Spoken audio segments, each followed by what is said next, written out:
Bismillahirrahmanirrahim. Assalamualaikum warahmatullahi wabarakatuh. Alhamdulillahirrabbilalamin. Wassalatu wassalamu ala rasulillah wa ala alihi wa sahbihi wa mawalah, amma ba'du. Sahabat beriman yang dirahmati Allah, Alhamdulillah kita bertemu lagi di channel ini. Pada kesempatan yang berbahagia ini, mari sejenak kita luangkan waktu kita untuk bersama-sama menyimak kajian yang akan disampaikan oleh guru kita. Tentunya banyak sekali ilmu, hikmah, dan manfaat yang bisa kita jadikan pelajaran dalam kehidupan kita sehari-hari. Penasaran siapa beliau? Mari kita simak bersama. Selamat mendengarkan. Selalu berusaha menyimpan sesuatu yang bisa membawa manfaat, baik untuk dirinya, untuk anak cucunya, maupun untuk keluarganya, untuk masa kini dan masa depannya. Kadang simpanan itu berbentuk uang, kadang berupa tanah, lain saat berbentuk pabrik, dan lain sebagainya. Sementara masa depan yang paling pasti adalah akhirat. Jika untuk masa depan dunia kita rela memeras keringat, membanting tulang, pergi pagi dan pulang petang, menyimpan uang, menyimpan tanah, menyimpan pabrik, pernahkah kita merenung jika satu saat kiamat datang, kita dibangkitkan dari kubur masing-masing, berdiri di padang mahsyar untuk mempertanggungjawabkan seluruh kegiatan hidup kita di dunia ini, lalu kita akan menuju ke alam akhirat. Sudahkah kita mempunyai simpanan untuk akhirat kita? Pada pertemuan kali ini saya ingin menyampaikan sebuah hadis di mana Rasulullah sallallahu alaihi wasallam bersabda, arba'un min kanzil jannah. Simpanan sorga ada 4 macam. Yang pertama, ikhfa'us sadaqah, menyembunyikan sedekah. Saudara-saudara kaum muslimin, sebagaimana yang kita maklum bahwa Allah Subhanahu wa taala melebihkan sebagian rezeki dari kita terhadap yang lain. Ada yang kaya, ada yang setengah kaya, ada yang miskin, ada yang setengah miskin, dan selanjutnya. Ada yang gajinya kecil tapi penghasilannya gede. Ada yang penghasilannya gede tapi nggak punya gaji. Ada juga yang memang gajinya gede dan penghasilannya gede. Kelebihan rezeki merupakan sunnatullah dan tidak harus membuat kita merasa lebih dari yang lain. Bahkan sebaliknya, kelebihan itu harus membuat kita ringan tangan untuk menolong mereka yang memang memerlukan pertolongan.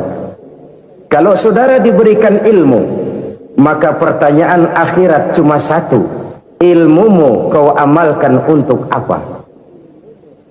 Kalau saudara diberikan umur yang panjang, pengadilan akhirat juga bertanya satu: umurmu kau habiskan di mana? Tapi kalau saudara diberikan harta, pengadilan akhirat akan bertanya dua: hartamu kau dapat dari mana? Kau belanjakan kemana? Dari mananya ditanya, dan kemananya juga ditanya.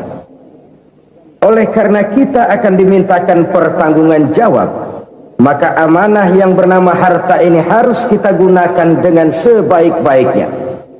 Ada penggunaan yang merupakan kewajiban, itu zakat namanya. Ada penggunaan yang sewaktu-waktu, itu infak namanya. Ada yang lebih sewaktu-waktu lagi, dan itu sedekah namanya. Zakat dia terikat oleh haul dan nisab, oleh putaran batas waktu dan ukuran dari harta itu sendiri. Sedangkan infak terikat oleh situasi dan kondisi perekonomian seseorang. Sedangkan sedekah tidak terikat dengan apapun. Dalam kondisi seperti apapun kita bisa melakukan sedekah dengan yang terkecil sekalipun. Sampai-sampai Rasulullah sallallahu alaihi wasallam mengajarkan, la tahqiranna minal ma'rufi syai'an walau an talqa akhaka biwajhin talik. Atau ada hadis, tabassumuka fi wajhi akhika laka sedekah. Senyumanmu kepada temanmu adalah sedekah. Jadi untuk melakukan sedekah tidak harus dalam berbentuk uang. Dengan ilmu kita bisa sedekah, dengan tenaga kita bisa bersedekah, dengan pikiran kita bisa bersedekah, bahkan senyum kepada teman itu pun sedekah. Jadi kalau sedekah dengan uang memang belum punya uang, nyengir aja banyakin. Itu asal pada tempatnya, jangan lalu ketemu tiang listrik cengengesan. Tentu tidak pada tempatnya dan tidak wajar. Nah, sedekah yang paling dicintai Allah adalah sedekah yang disembunyikan. Artinya jauh dari sifat riya. Kan kadang-kadang ada orang sedekah itu disebutkan namanya, apa tidak bagus? Kalau memang niatnya ikhlas, ya bagus-bagus saja. Untuk memberikan sugesti kepada yang lain. Si Fulan bin Fulan nyumbang sekian, diumumkan. Boleh kalau niatnya untuk memberikan rangsangan kepada yang lain supaya dia menyumbang lebih besar dari orang tadi. Tapi kalau itu mendatangkan riya, maka sedekah yang paling dicintai Allah adalah sedekah yang disembunyikan. Tangan kiri saja tidak tahu apa yang diberikan oleh tangan kanan. Sedekah yang dilakukan dengan ikhlas akan merupakan perbendaharaan surga, tersembunyi dari pandangan orang lain, tidak seorang pun tahu. Karena memang sikap yang baik adalah melupakan kebaikan dan mengingat kesalahan. Itu salah satu ciri orang bahagia. Orang yang selalu mengingat kesalahannya dan berusaha melupakan segala kebaikannya. Kalau dia akan berada kebaikan, dia tidak bisa ikut, dia merasa rugi karena dia merasa belum pernah berbuat baik. Tapi kalau akan melakukan kesalahan baru, dia ingat kesalahan yang sudah-sudah, sehingga terhalang baginya untuk melakukan satu kesalahan baru. Demikianlah saudara-saudara, bahwa Allah melebihkan rizki sebagian kita dari yang lain, agar terjadi tolong-menolong dalam kehidupan ini. Jadi kesenjangan yang nature, kesenjangan yang alami, itu sunnatullah. Ada yang kaya, ada yang miskin, ada yang kelas menengah. Nah, kenapa lalu sekarang kita berusaha mengentaskan kemiskinan? Oleh karena adanya kesenjangan struktural. Kalau yang kaya bisa semakin kaya, kenapa yang miskin tidak bisa naik jadi ikut sedikit kaya? Sebab pada dasarnya Islam adalah agama yang sejak turunnya sudah berupaya memerangi kemiskinan. Bahkan dikatakan kemiskinan itu mendekatkan kepada kekufuran. Orang kalau miskin udah dekat banget sama kafir. Gampang menjadi kafir. Berapa banyak saudara-saudara kita yang oleh karena soal perut, oleh karena soal materi, terpaksa meninggalkan dan menanggalkan akidahnya. Menjual petunjuk yang diberikan Allah dengan kesenangan dunia yang cuma sebentar ini. Na'udzubillah, summa na'udzubillah. Jadi makin kita sembunyikan satu sedekah, semakin banyak perbendaharaan kita di surga. Sedekah yang paling dicintai Allah adalah sedekah yang disembunyikan. Malahan ada seorang sufi, dia punya kebiasaan kalau pergi sholat Jumat dia bawa uang, itu uang dia taruh di bawah tikar masjid. Dia niat sedekah kepada siapa saja yang nemuin itu duit. Maksudnya apa? Supaya yang nemuin nggak tahu siapa yang punya duit. Demikian dia saking ingin menyembunyikan sedekahnya. Karena sifat riya itu bisa memakan amal kita sendiri. Riya itu termasuk menyebut-nyebut kebaikan kita. Orang yang suka nepuk dada, sedikit-sedikit ngitungnya kalau nggak gua. Tuh kalau nggak gua tuh. Tuh yang belas itu kalau nggak gua, kalau nggak gua. Iya kalau nggak lu kenapa emang? Orang yang suka menepuk jasad, biasanya memang begitu saudara-saudara. Kalau perang lagi berkecamuk, orang nggak sempat ngaku jadi pahlawan.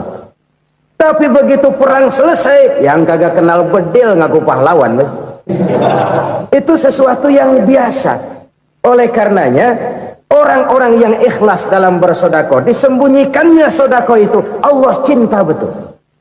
Malahan ada hadis memberikan jaminan, inna sedaqatal mar'il muslimi tazidu fil umri wa tadfa'u mitatas su'i. Sesungguhnya sedekahnya seorang mukmin tazidu fil umri, bisa menambah umur panjang, wa tadfa'u mitata su'i, dan menyelamatkan manusia dari mati secara su'ul khatimah. Jadi siapa yang kepengen panjang umur, banyaklah sedekah. Yang bosan hidup, pelit terus. Sedekah menambah panjang umur dan menyelamatkan manusia dari mati secara su'ul khatimah. Pak, katanya umur itu nggak bisa ditambah, nggak bisa dikurangin. Kapan? Kalau ajal sudah datang. Wa idza jaa ajaluhum la yastakhiruna sa'atan wa la yastaqdimun. Kalau ajal datang tidak bisa dimajukan, tidak bisa dimundurkan. Itu kalau ajal sudah datang. Tidak bisa lagi umur ditambah dikurangi, sudah datang. Tapi kalau belum datang, itu kan haknya Allah. Mau ditambah, mau dikurangi, hak prerogatif Allah. Sebagai pencipta manusia, Allah maha kuasa dan maha mampu. Sedekah ini menambah panjang umur dan menyelamatkan manusia dari mati secara su'ul khatimah. Orang mati kan sama ya, kondisinya mati, nggak nafas. Tapi hakikat mati kan lain-lain. Ada yang mati itu husnul khatimah, baik akhirnya. Misalnya lagi ngaji mati, lagi sholat mati, lagi sedekah mati. Ini yang dinamakan dengan husnul khatimah, baik di akhirnya. Sebaliknya ada yang su'ul khatimah, jelek di akhirnya. Ini yang jadi catatan akhir. Lagi nyekek botol, mampus. Lagi banting kartu, modar. Su'ul khatimah, jelek pada akhirnya. Sedekah menyelamatkan manusia dari mati secara su'ul khatimah. Dan kita semua kepengen mendapat husnul khatimah, jauh dari su'ul khatimah. Oleh sebab itu yang bisa menyelamatkan kita dari penyakit itu antara lain adalah sedekah yang disembunyikan, yang dikerjakan dengan ikhlas karena Allah, tidak karena kepengen dipuji orang, tidak karena ingin dikatakan orang pemurah. Sebab orang dermawan itu orang yang memberi tanpa harus diminta. Kalau masih harus diminta, ya belum dermawan namanya, masih harus diminta. Kalau nggak diminta ya tulus, lolos, polos. Saudara-saudara kaum muslimin rahimakumullah, harta adalah amanat dan akan kita pertanggungjawabkan. Allah melebihkan rizki sebagian kita dari yang lain agar kita saling tolong menolong, bantu membantu.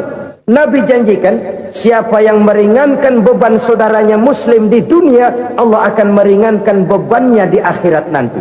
Sebuah jaminan dari baginda Nabi. Si orang yang kita bantu barangkali tidak bisa membalas, Allah yang akan membalas lewat jalan lain yang tidak pernah kita sangka-sangka. Ada orang tanya, Pak, ini ada orang nyumbang masjid sambil marah-marah, bagaimana? Saya bilang sumbangannya aja ambil, marahnya jangan. Marahnya jangan diambil, itu urusan dia.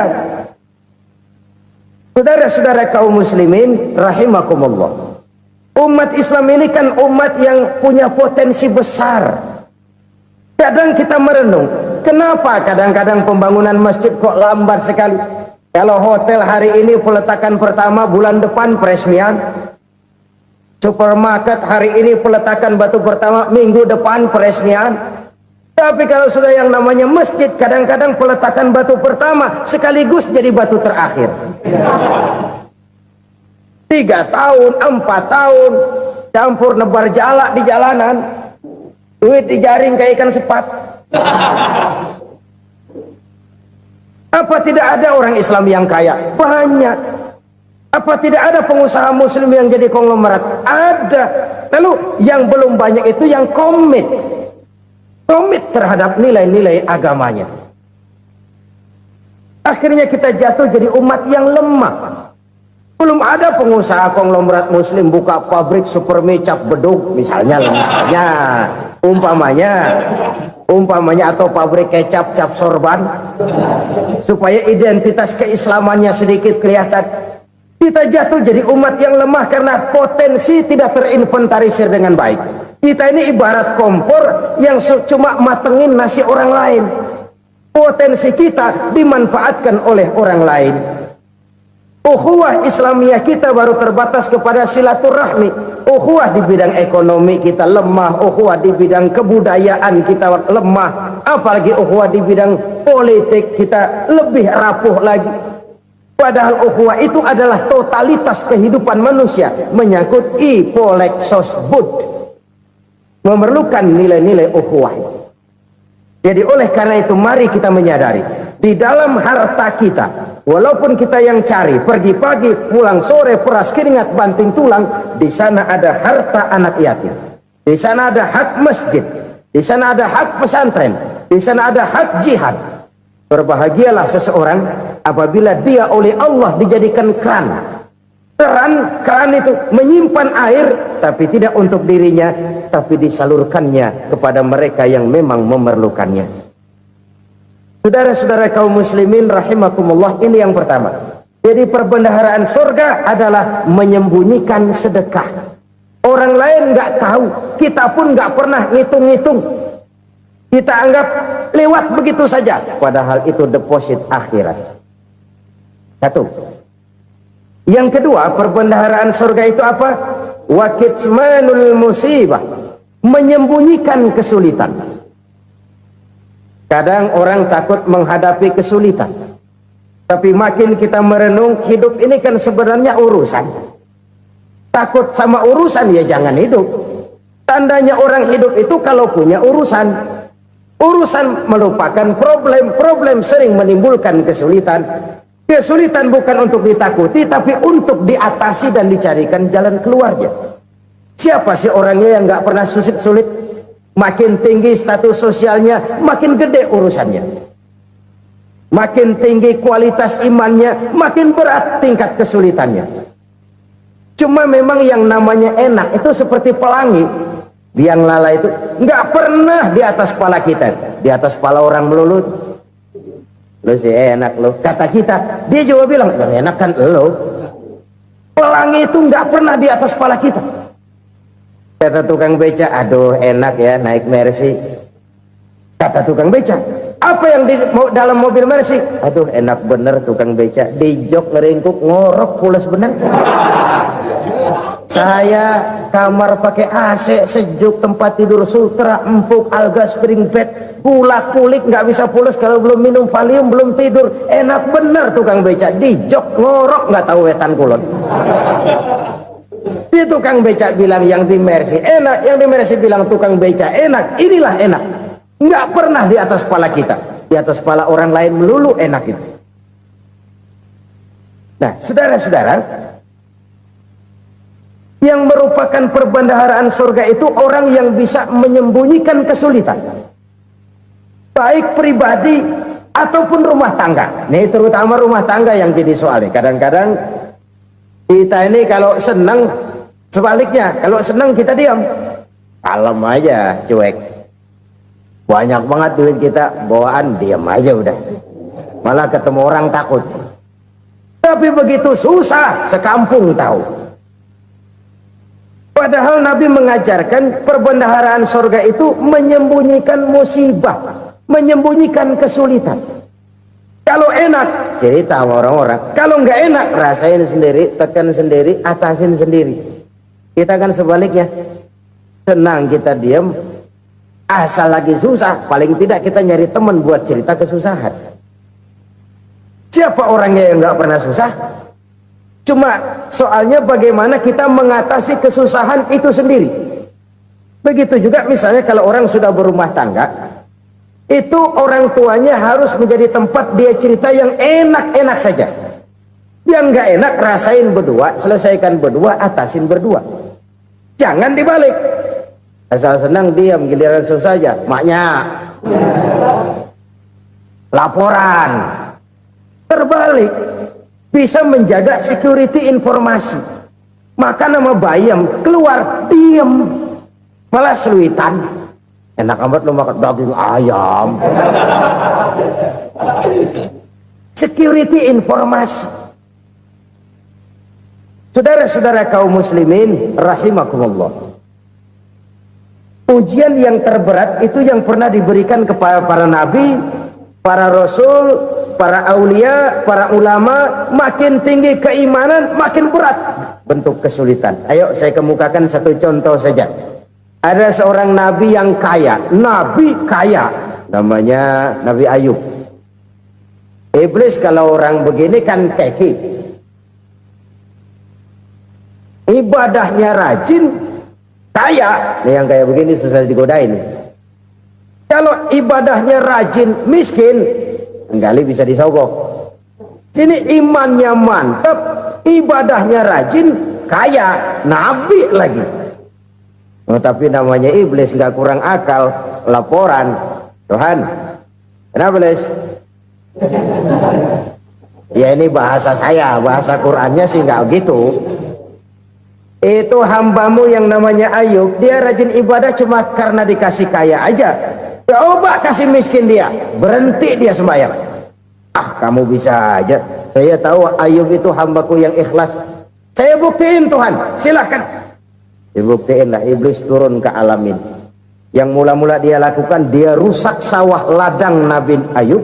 Dia binasakan binatang ternak Nabi Ayub. Sehingga dalam waktu singkat, jatuhlah Nabi Ayub dari orang paling kaya jadi orang paling miskin. Beliau masih ibadah di mihrab dalam masjid. Datang iblis. Saudara Ayub, ya. Lagi ngapain? Ibadah. Nyembah Allah, nyembah Allah. Oh, percuma. Kenapa? Tuhan yang ente sembah nih, dia udah bikin miskin ente. Sawah ladang ente hancur lebur, binatang ternak binasa. Sekarang ente jadi orang paling miskin. Ngapain nyembah Tuhan kayak begitu? Tekor. Udah berhenti dah ibadah, berhenti ibadah. Ini iblis sama Tuhan lapornya lain, yang dikerjakan kepada Nabi Ayub juga lain. Benar begitu iblis kata Nabi Ayub? Iya, sawah ladang saya habis, buras. Binatang ternak saya binasa, binasa. Saya miskin, bangpak. Apa jawab Nabi Ayub? Bukan innalillahi, ini hebat. Alhamdulillahillazi a'tani wa akhza minni. Segala puji bagi Allah yang telah memberikan harta kepada saya dan sekarang mengambilnya lagi. Alhamdulillah. Allah yang ngasih, Allah yang ambil. Itu mah urusan Allah. Iblis cuman ibadah jalan terus, sujud lagi Nabi Ayub. Iblis seleher gondok banget. Dasar Nabi nggak mempan dia apa-apain. Miskin malah alhamdulillah. Allah yang ngasih, Allah yang ngambil. Jadi kalau kita tidak komit, kita tidak terikat kepada kaya, miskin, senang, susah, apa yang bisa bikin kita susah? Jadikan kekayaan, kemiskinan, jadikan senang, susah sebagai anak buah yang bisa kita atur. Jangan kekayaan ngatur kita, jangan kemiskinan ngatur kita. Kita yang harus mengatur mereka. Senang, susah, kaya, miskin, bahagia, sengsara, jadikan itu anak buah yang bisa kita atur. Kalau sekarang kita kaya, lain saat boleh jadi kita miskin, semiskin-miskinnya. Allah yang ngasih, Allah yang ngambil. Tenaga mana yang bisa menghalangi? Ibadah jalan terus. Iblis makin gondok. Dasar Nabi loh. Akhirnya apa? Nabi Ayub dikerjain, diberikan penyakit. Demikian fatal penyakitnya. Bayangin, udah miskin sakit. Masya Allah. Miskin sakit. Sakitnya nggak lama, kira-kira 16 tahun. Istrinya 3, 2 mental minta ceraiin. Ngerawatin laki bengek begini. Senang belum tentu, susah udah pasti nih. Cerai aja, cerai dah. Cerai. Tinggal satu Siti Rahmah yang setia menemani beliau. Sesetia-setianya hati perempuan. Satu saat Siti Rahmah bilang, "Bang, iya, abang kan Nabi bang. Lalu namanya Nabi kan doanya jarang meleset bang. Maksud kamu minta kenapa sih sama Tuhan biar abang sembuh baik dah bang?" Siti Rahmah, iya. Saya sakit berapa tahun sih dah? 16 tahun bang. Sebelum ini saya sehat berapa tahun? Ya kira-kira 60 tahun bang. Nah coba ente banding-bandingin Rahmah. Saya dikasih sehat 60 tahun. dikasih sakit 16 tahun, sudah nggak sabar mau doa kepada Allah minta sembuh. Saya malu kepada Allah. Diuji dengan yang luar biasa seperti ini, tidak mengganggu stabilitas kehambaannya. Dia tetap menghamba kepada Allah Subhanahu wa ta'ala. Saudara-saudara kaum muslimin rahimakumullah, kunci menghadapi kesulitan itu apa? Allah jelaskan dalam satu ayat, wa basyiris sabirin alladzina iza asabathum musibah qalu inna lillahi wa inna ilaihi raji'un. Gembirakan orang-orang yang sabar. Siapa mereka itu? Yang apabila mendapat musibah mereka kembali kepada keyakinan dasar, segalanya dari Allah dan segalanya akan kembali kepada Allah. Ini konsepsi dasar dari sikap muslim dalam menghadapi berbagai kesulitan. Segalanya dari Allah, segalanya akan kembali kepada Allah. Kalau ini sudah kondisi dasarnya, maka kita akan lapang menghadapi kenyataan bagaimanapun pahitnya. Apakah itu namanya miskin, apakah itu namanya sakit, bahkan maut sekalipun, segalanya dari Allah, segalanya akan kembali kepada Allah. Ini sikap hidup, bukan sekedar ucapan. Kita kadang-kadang menjadikannya sebagai ucapan, mulutnya sehingga berhenti innalillahi wa inna ilaihi raji'un, tapi nangisnya terus gerung-gerungan. Bukan itu, ini kesadaran moral. Kalau segalanya dari Allah, segalanya kembali kepada Allah, kan sebenarnya cuma nunggu giliran. Hari ini saya nyembayangin dia, entah hari apa saya disembayangin orang. Hari ini saya antar dia ke kubur, entah hari apa orang nganterin saya ke kubur. Hari ini saya tahlilkan dia, entah nanti kapan orang tahlilkan saya. Segalanya dari Allah, segalanya akan kembali juga kepada Allah. Oleh sebab itu saudara-saudara, kesulitan bukan untuk ditakuti. Kesulitan justru untuk diatasi, dicarikan jalan keluarnya. Dan tidak ada orang yang tidak pernah mendapat kesulitan. Tidak ada. Semakin tinggi status sosial, semakin tinggi kualitas keimanan, semakin besar juga tingkat kesulitan. Hanya saja bagaimana cara kita mengatasinya. Dan Al-Quran menyatakan, inna ma'al usri yusra. Di balik kesulitan itu pasti ada kemudahan. Roda itu berputar.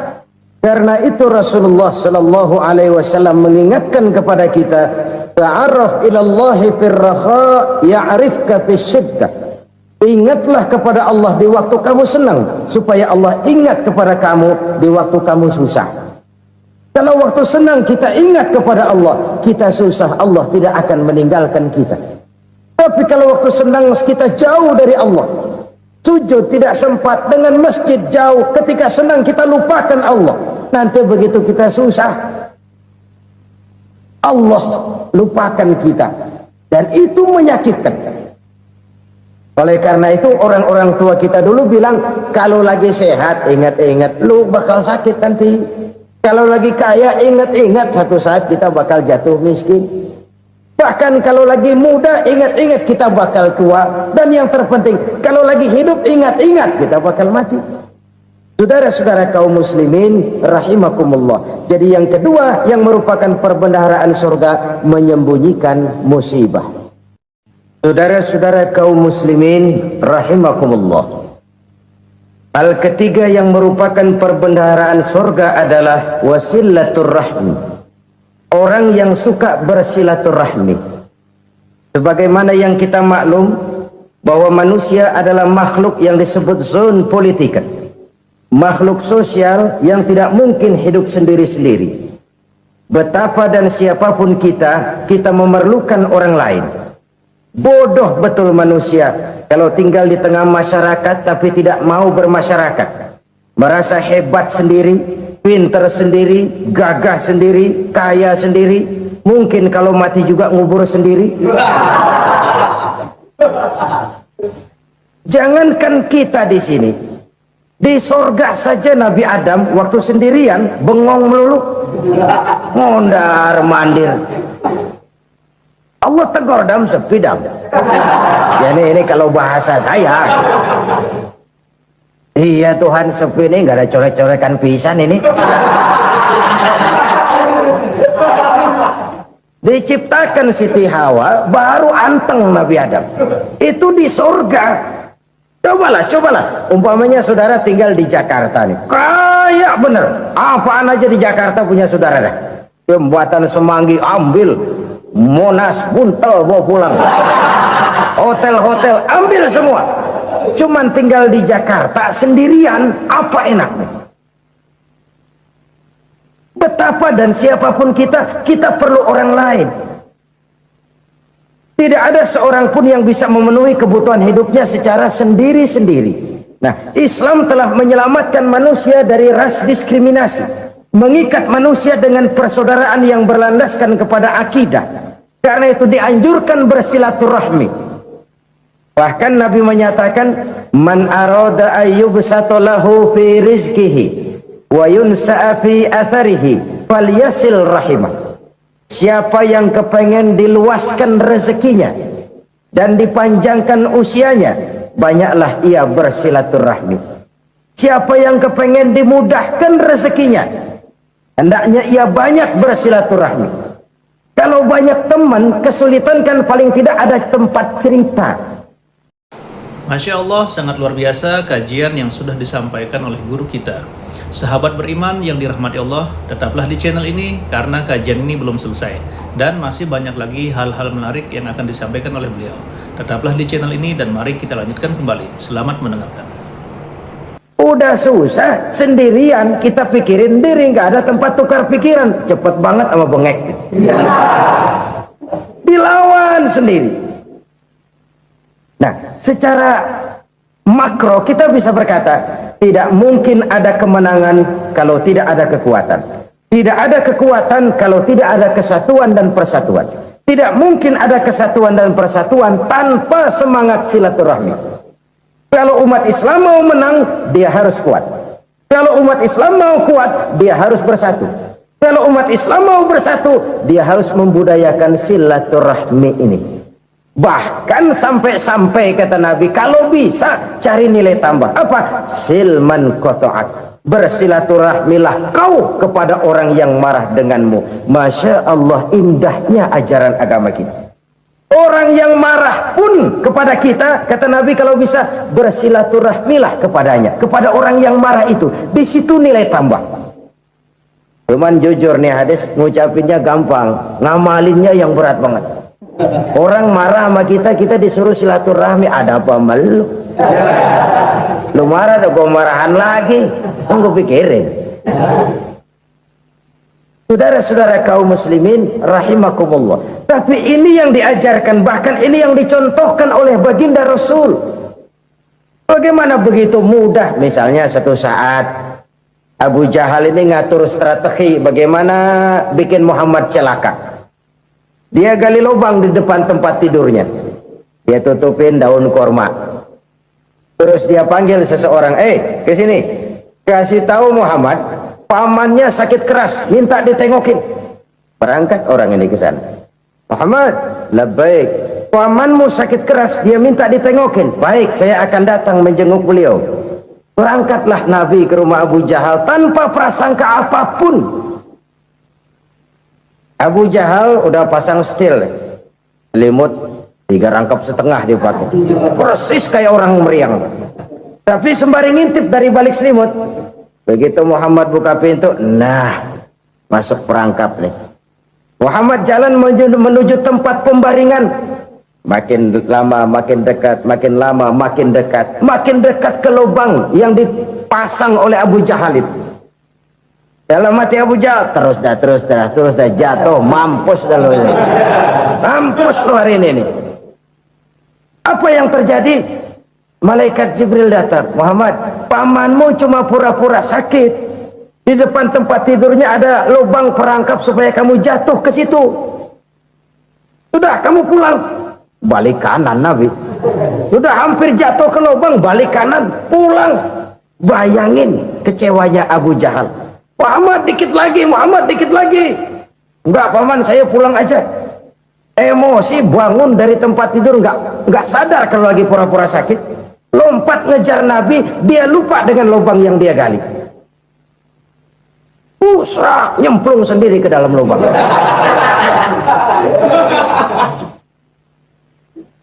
Nabi terus berlalu. Ini terjadi keanehan. Jatuh ke lubang yang dia gali itu sebenarnya nggak terlalu dalam ya, antara 3-4 meteran lah. Tolong saya jatuh ke lubang ini. Datanglah pelayan-pelayannya itu. Angkat saya dari sini. Oh, yang ngulurin tambang. Satu gulung, belum juga nyampe itu tambang. Kurang, beli lagi ke warung. Sambung, ulur lagi, nggak juga bisa sampai. Wah, ini kerjaan Muhammad ini. Tolong, siapa salah seorang kamu ke rumah Muhammad, kasih tahu encangnya kecebur. Minta ditolongin. Sampaikan kepada Rasul. Kenapa? Pamanmu jatuh ke lubang, Muhammad minta tolong diangkatin. Tambang udah nyambung-nyambung nggak nyampe juga. Ya, nanti saya datang, saya tolong. Coba. Nyata-nyata orang berniat jahat mau mencelakakan dia. Datang dia menolong. Ini yang disebut air tuba dibalas air susu ya ini. Bukan sebaliknya. Air tuba dibalas air susu. Paman, kecebur ya? Iya Muhammad, tolong ini. Pegang tangan saya. Nabi ulurkan tangannya. Nyampe. Dipegang oleh Abu Jahal. Diangkat ke atas. Sampai atas. Apa kata Abu Jahal? Sihirmu memang hebat Muhammad. Udah ditolongin dikata sihir. Yang enak kita kemplang kan itu orang begitu. Urusan apa? Tapi inilah akhlak. Kalau bisa kamu bersilaturahmilah dengan orang yang marah kepadamu sekalipun. Orang marah kita tetap baik. So, kalau kita berbuat baik sama orang yang memang baik, rasanya sih biasa-biasa aja. Orang baik kita baik lagi. Ya draw aja, belum ada nilai tambah di situ. Baru ada nilai tambah kalau kita bisa berbuat baik kepada orang yang nyakitin kita. Itu namanya kita setingkat di atas dia. Dia sakitin kita, kita berbuat baik sama dia. Dia pelit sama kita, kita baik sama dia. Dia marahin kita, kita deketin dia. Di situ kita punya nilai tambah. Jadi siapa yang ingin diluaskan rezekinya kata Nabi dan dipanjangkan umurnya, hendaklah ia banyak-banyak bersilaturahmi. Sederhana sebenarnya silaturahmi, tapi silaturahmi membangkitkan semangat kesatuan dan persatuan. Kesatuan dan persatuan melahirkan kekuatan. Dalam matematika 1 ditambah 1 pasti 2. Tapi di tengah masyarakat 1 orang takut ditambah 1 orang takut, hasilnya jadi 2 orang setengah berani. Kenapa setengah berani? Karena udah berdua. Tadi pan takut sendirian. Kalau dia kumpul turu-turu takutlah jadi berani. Kita yang lemah, kita yang tidak berdaya, kita yang miskin, kalau mau kompak bersatu, apa yang nggak bisa kita kerjain? Apalagi tinggal di kota besar, pilihan cuma 2. Bertahan atau minggir. Bertahan atau minggir. Untuk bisa bertahan harus mampu bersaing. Untuk mampu bersaing harus punya keahlian. Keahlian harus ditunjang dengan pendidikan, ditambah oleh kekompakan sebagai umat. Udah miskin mencar mulu, orang injek gitu. Orang nggak pandang urusan apa yang malu. Oleh karena itu silaturahmi pada hakikatnya merupakan roh dari ukhuwah yang diajarkan oleh agama kita. Bagaimana Islam menyelamatkan masyarakat manusia dari ras diskriminasi, mengikat manusia, dan tidak ada persaudaraan yang lebih indah selain persaudaraan yang diikat dengan nilai-nilai akidah. Sepanjang orang di jalan Allah, itulah saudara kita. Keluar dia dari jalan Allah, selesailah persaudaraan sampai di situ. Karena itu, kalau ingin menyimpan sesuatu di surga, banyaklah bersilaturahmi. Datang ke rumah ini, datang ke rumah itu, dan lain sebagainya. Itu simpanan kita di akhirat nanti. Ini yang ketiga. Saudara-saudara, yang keempat, perbendaharaan surga itu apa? Wa qawlu la hawla wa la quwwata illa billah. Ucapan la hawla wa la quwwata illa billah. Ibadah kan ada yang berat, modalnya besar. Bangun masjid berat, modalnya besar. Bangun rumah sakit berat, modalnya besar. Ada ibadah yang berat tapi modalnya ringan. Misalnya puasa. Puasa itu berat, mengendalikan nafsu.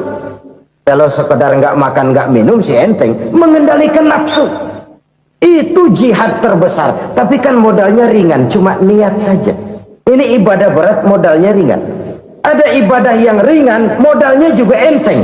Seperti termasuk ucapan la haula wala quwata illa billah. Tanpa sadar, la haula wala quwata illa billah, nyelengin tuh di surga. Nyelengin, kita nggak terasa, nyelengin simpenan akhirat. La haula wala quwata illa billah, nyimpan lagi. Kaget, la haula wala quwata illa billah, nyimpan lagi. Banyak simpenan. Walaupun sebenarnya yang dimaksud di sini adalah kesadaran batin bahwa tidak ada daya dan kekuatan kecuali Allah. Itu intinya. Kita memulai pekerjaan disunahkan baca bismillah, kan begitu. Apa itu? Kesadaran moral bahwa ini saya bisa kerjakan. Saya kerjakan ini dengan menyebut nama Allah. Kenapa? Kalau Allah tidak memberikan daya dan kekuatan, mana mampu saya kerjakan ini. Maka saya kerjakan ini dengan menyebut nama Allah. Bismillah. Kesadaran moral. Manusia hanya wajib berusaha, tapi nggak pernah wajib berhasil. Banyak hal-hal yang kalau kita renungkan secara rasio nggak mungkin, tapi jadi kenyataan. La haula wala quwata illa billah. Tidak ada daya dan kekuatan kecuali bagi Allah semata-mata. Kesadaran moral akan kelemahan dan keterbatasan makhluk bernama manusia. Kadang kita kagum dengan otak, tapi kita sering lupa sama yang bikin otak. Padahal bagaimanapun hebatnya otak, yang bikin otak pasti lebih hebat dari otak. Nggak percaya, silahkan otak-otakan. Inilah kecenderungan. Kita kagum dengan pesawat-pesawat mutakhir, bukan main, besi gede banget terbang itu. Alangkah hebatnya. Lalu apa yang bikin otak tidak lebih hebat dari itu semua? Kita puji laut, apa yang bikin laut tidak lebih hebat dari laut itu? La haula wala quwata illa billah. Tidak ada daya dan kekuatan kecuali Allah. Apa yang bisa kita lakukan kalau tidak karena daya dan kemampuan yang diberikan oleh Allah kepada kita? Lahirlah sikap tawadu, rendah hati, tidak melonjak menjadi angkuh dan sombong, sadar akan kelemahan dan keterbatasan diri sebagai makhluk yang diciptakan oleh Allah Subhanahu wa taala. Jadi satu sisi ini ucapan yang berpahala, la haula, jadi wiridan. Pada sisi lain ini kesadaran moral, sikap mental, kesadaran batin bahwa yang punya daya dan kekuatan itu cuma Allah. Kita nggak pantas untuk sombong, sebab sombong itu pakaiannya Allah. Kita nggak sedang pakai pakaian Allah, kegedean. Dan makin kita renungi, makin terbentur. Apa sih yang bisa kita sombongi? Kita mau sombong apa? Kaya, pintar, itu kan semua relatif. Di atas langit masih ada langit lagi. Jadi oleh karenanya, marilah kita menyadari, manusia hanya wajib berusaha, tapi tidak pernah wajib berhasil. Yang berusaha saja tidak wajib berhasil, apalagi yang tidak berusaha. Islam bukan agama orang pemalas yang selesai sholat lalu endelohom, nggelenggem ayem-ayem. Tapi Islam bukan agama orang sombong yang setelah berusaha lalu tidak memerlukan Allah. Kita bisa saja bikin proyeksi, tahun sekian kita bakal panen besar menurut perhitungan otak. Tapi ada kejadian lain. Apa? Tikus ngambek.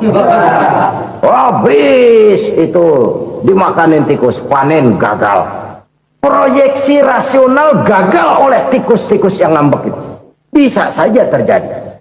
Tahun depan kita panen besar, urung. Kenapa? Musim panas panjang. Dan sekarang ini koran-koran bikin berita musim mengalami penyelewengan. Bukan cuma manusia yang nyeleweng sekarang. Musim pakai nyeleweng. Mestinya kan musim hujan udah selesai, masih hujan-hujan juga. Musim.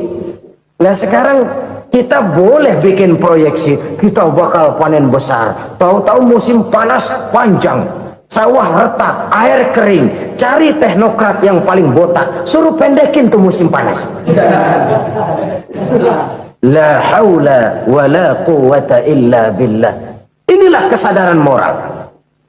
Saudara, saya teringat satu saat ada seorang konglomerat. Umurnya ya kira-kira 70-an. Satu saat dia ditanya oleh wartawan, "Pak, umur Bapak berapa sih?" "Ya paling 10 tahun."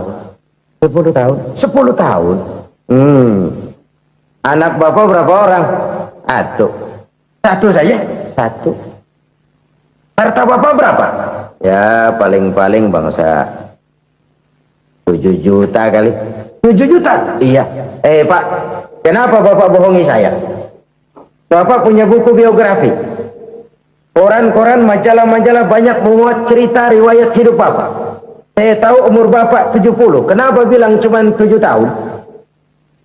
Saya tahu anak Bapak 8. Kenapa cuma bilang 1? Saya tahu harta Bapak miliaran, mungkin triliunan, pabrik di mana-mana, bank di mana-mana. Kenapa bilang uang Bapak cuma 7 juta? Nah, kata si konglomerat tadi, "Kamu benar, Nak, kamu benar. Umur saya kalau jumlahnya memang 70, Nak. Cuman ingat-ingat saya, baru 7 tahun terakhir ini saya sujud. Baru 7 tahun terakhir ini saya berusaha dekat dengan Allah. Saya laksanakan perintahnya, saya jauhi larangannya. 7 tahun inilah rasanya yang ada nilainya di hadapan Allah. Yang 63 tahun matong, kelabu, kelem umur gue. Habis untuk maksiat, untuk munkarat. Maka ketika ditanya tadi, umur saya 7 tahun itu. Oh begitu Pak. Oh iya. Lalu anak Pak, anak Bapak kan 8. Kenapa bilang cuma 1? Nah, kalau jumlah hitungannya memang anak saya 8. Tapi dari 8 orang ini rasanya cuma 1 nih yang bakal jadi buah hati, belahan jantung, pelanjut cerita, penerus sejarah, bakal jadi anak soleh yang akan mendoakan saya. Cuma 1 rasanya anak saya ini yang bakal jadi buah hati saya, besar-besaran saya, yang akan mendoakan di kubur saya, yang akan mendoakan di akhirat saya. Yang 7 orang mana? Masya Allah, yang 1 tenggeng, yang 1 nyekek botol mulu, yang 1 nggak karu-karuan.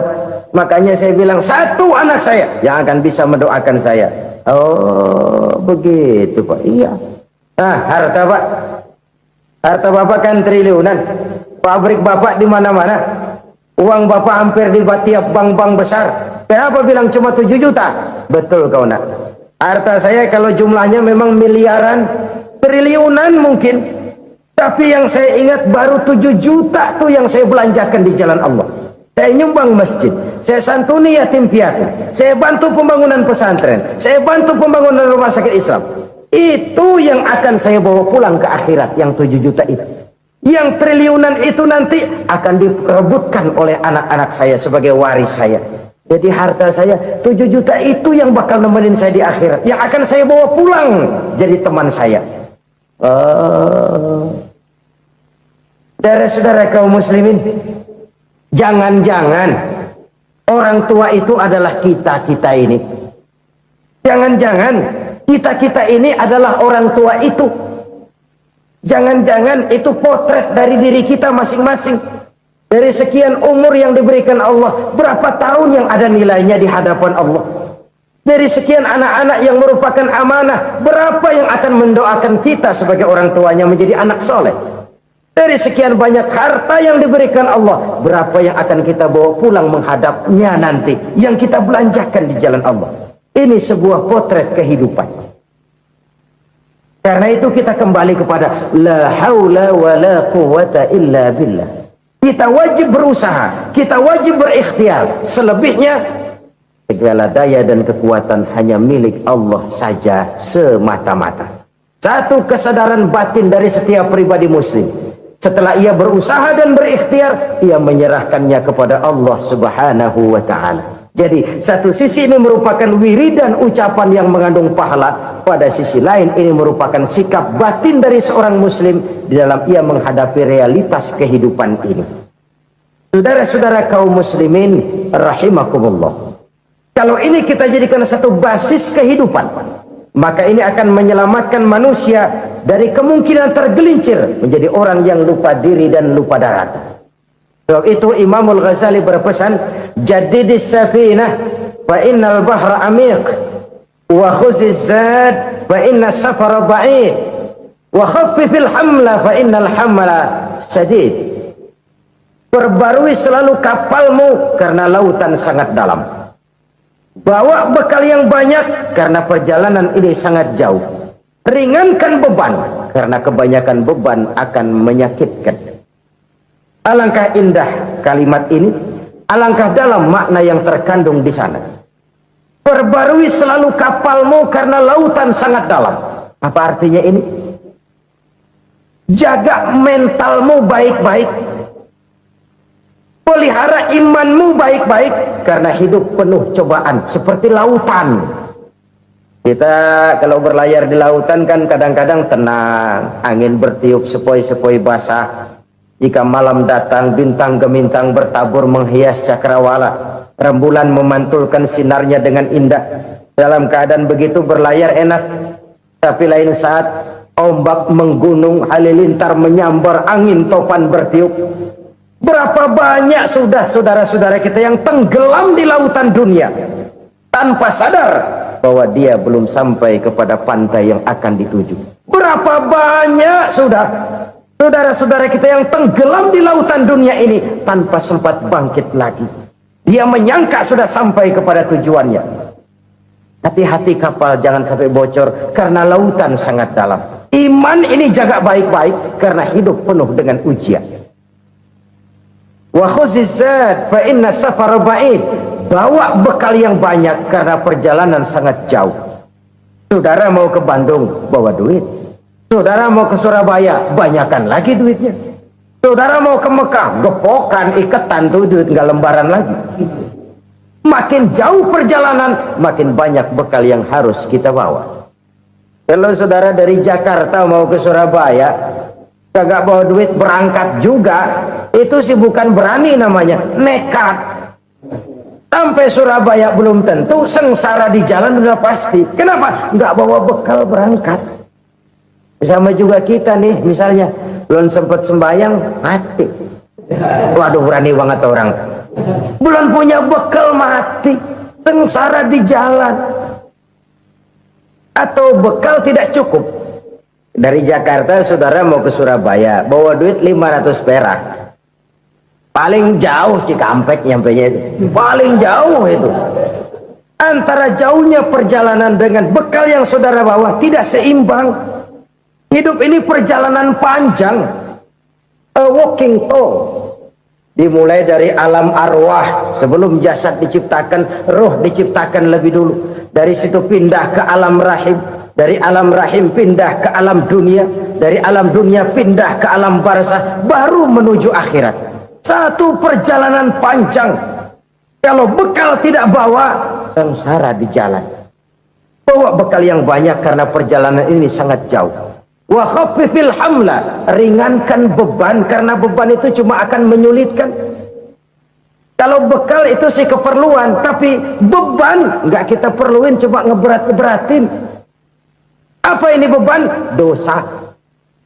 Kecurangan, kebatilan, kesoliman, ketidakadilan, kesewenang-wenangan. Itu akan jadi beban kita di akhirat. Alangkah celakanya, perjalanan panjang, bekal tidak bawa, beban kelewat banyak, alamat sengsara di jalan. Pahala tidak ada, dosa berlipat ganda. Na'udzubillah, summa na'udzubillah. Kalau kita rangkum nasihat Al-Ghazali dengan kisah si konglomerat tadi, kita akan mengambil kesimpulan. Pertama, bekal terbaik dalam menghadapi gejolak kehidupan ini tidak lain adalah iman. Yang kedua, pahala dan dosa. Dua hal kontroversial. Pahala adalah bekal, dosa adalah beban. Tapi kita sekarang kan tidak begitu terangsang kepada yang abstrak. Orang berlomba mencari yang konkret-konkret saja, yang real. Kalau memang dosa, benjol dong, kira-kira begitu. Kira-kira begitu. Persis orang Yahudi dulu. Orang Yahudi itu kan pernah minta kepada Nabi Musa, Ya Musa, lan nu'mina laka hatta narallaha jahrah. Musa, kami nggak bakal mau beriman kepada Allah kalau belum kami lihat Allah ada nongkrong di depan kami. Kalau memang Tuhan ada, taruh dong di depan kami. Mau yang konkret-konkret saja.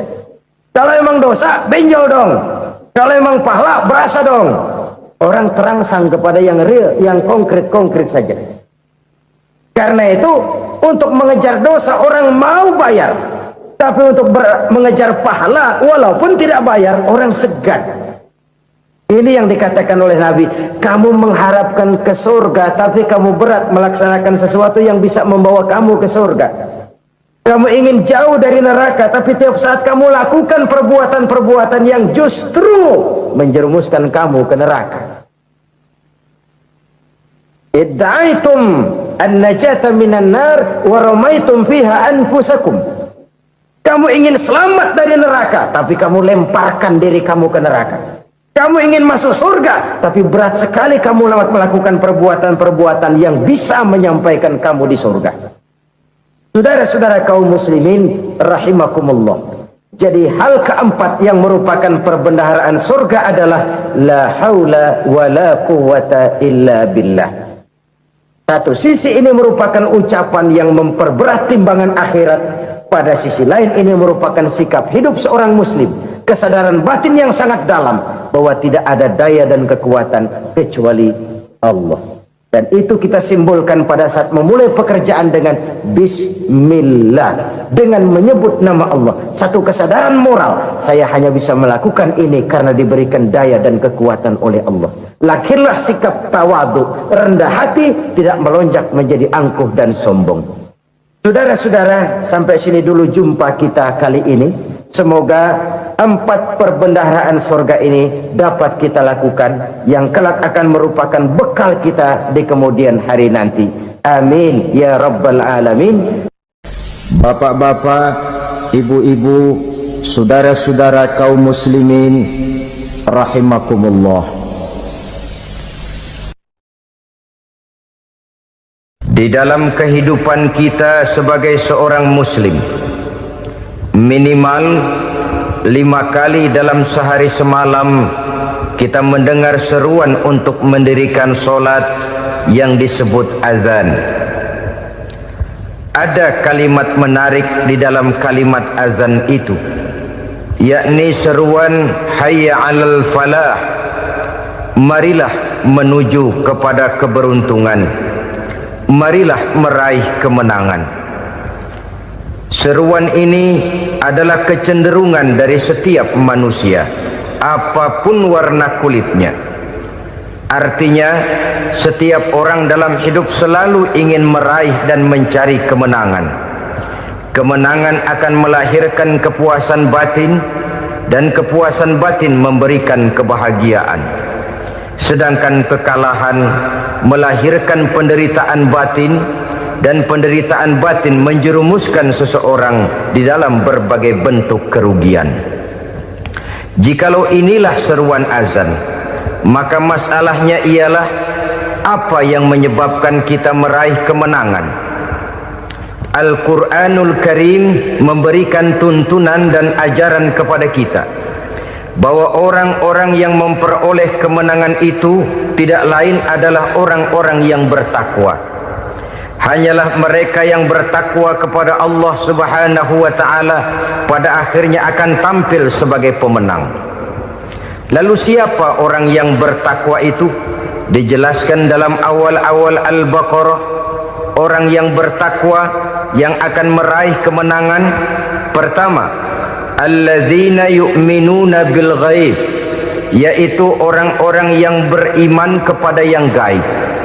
Percaya bahwa ada alam yang gaib, alam yang abstrak, alam yang tidak bisa dijangkau oleh salah satu daripada panca indera kita.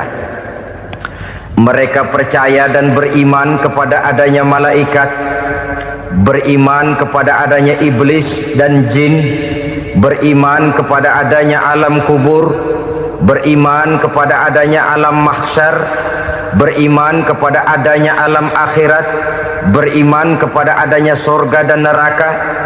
Beriman bukan cuma sekedar beriman dalam ucapan bibir saja, tetapi beriman yang nilai iman itu mampu mewarnai gerak dan gaya hidupnya.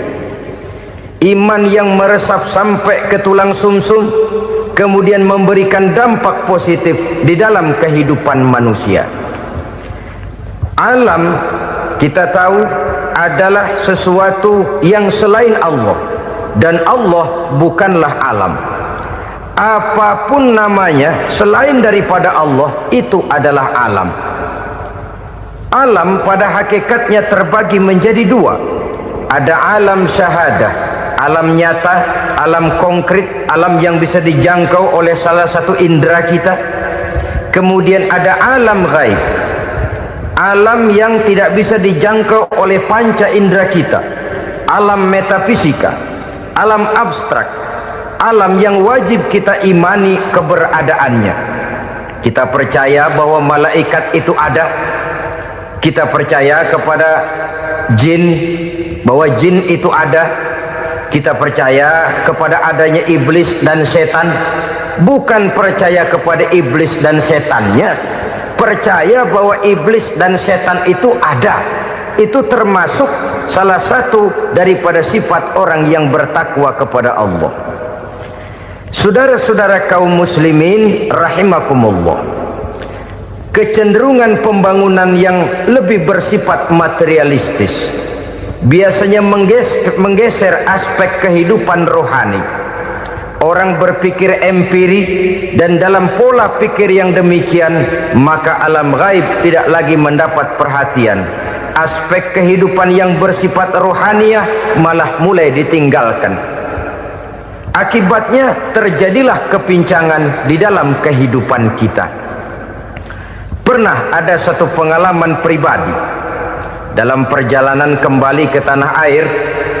Dalam pesawat di sebelah kanan saya duduklah seorang Jerman namanya Heiner Simonsen. Iseng saya ajak kenalan, saya ajak ngobrol, saya tanya dia. Saya bilang, Mas Heiner ini, kalau pesawat yang kita tumpangi ini jatuh ke bawah, kira-kira apa yang bakal terjadi, Mas? Dia bilang, kita semua akan mati. Begitu? Iya. Oke. Apa itu mati? Tanya saya. Dia bilang, untuk tahu apa itu mati, kita harus tahu lebih dahulu apa itu hidup. Saya pikir nih bule bisa ngomong juga. Baiklah kata saya. Apa hidup menurut Anda itu?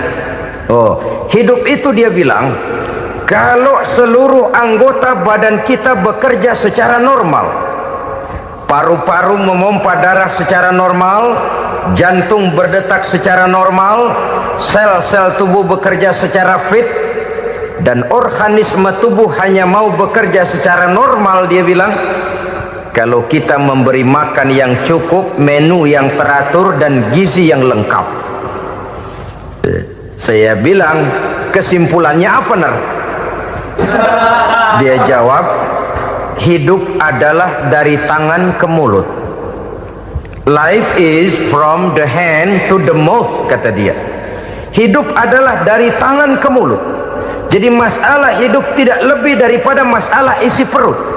Orang pergi pagi, pulang sore, peras keringat, banting tulang, perut yang dibelain. Saya bilang, you are wrong. Sampean salah, Ner. Kamu orang Islam bukan? Bukan. Pantas. Kenapa saya salah? Dia bilang, ya jelas salah. Salahnya di mana? Kamu ini manusia.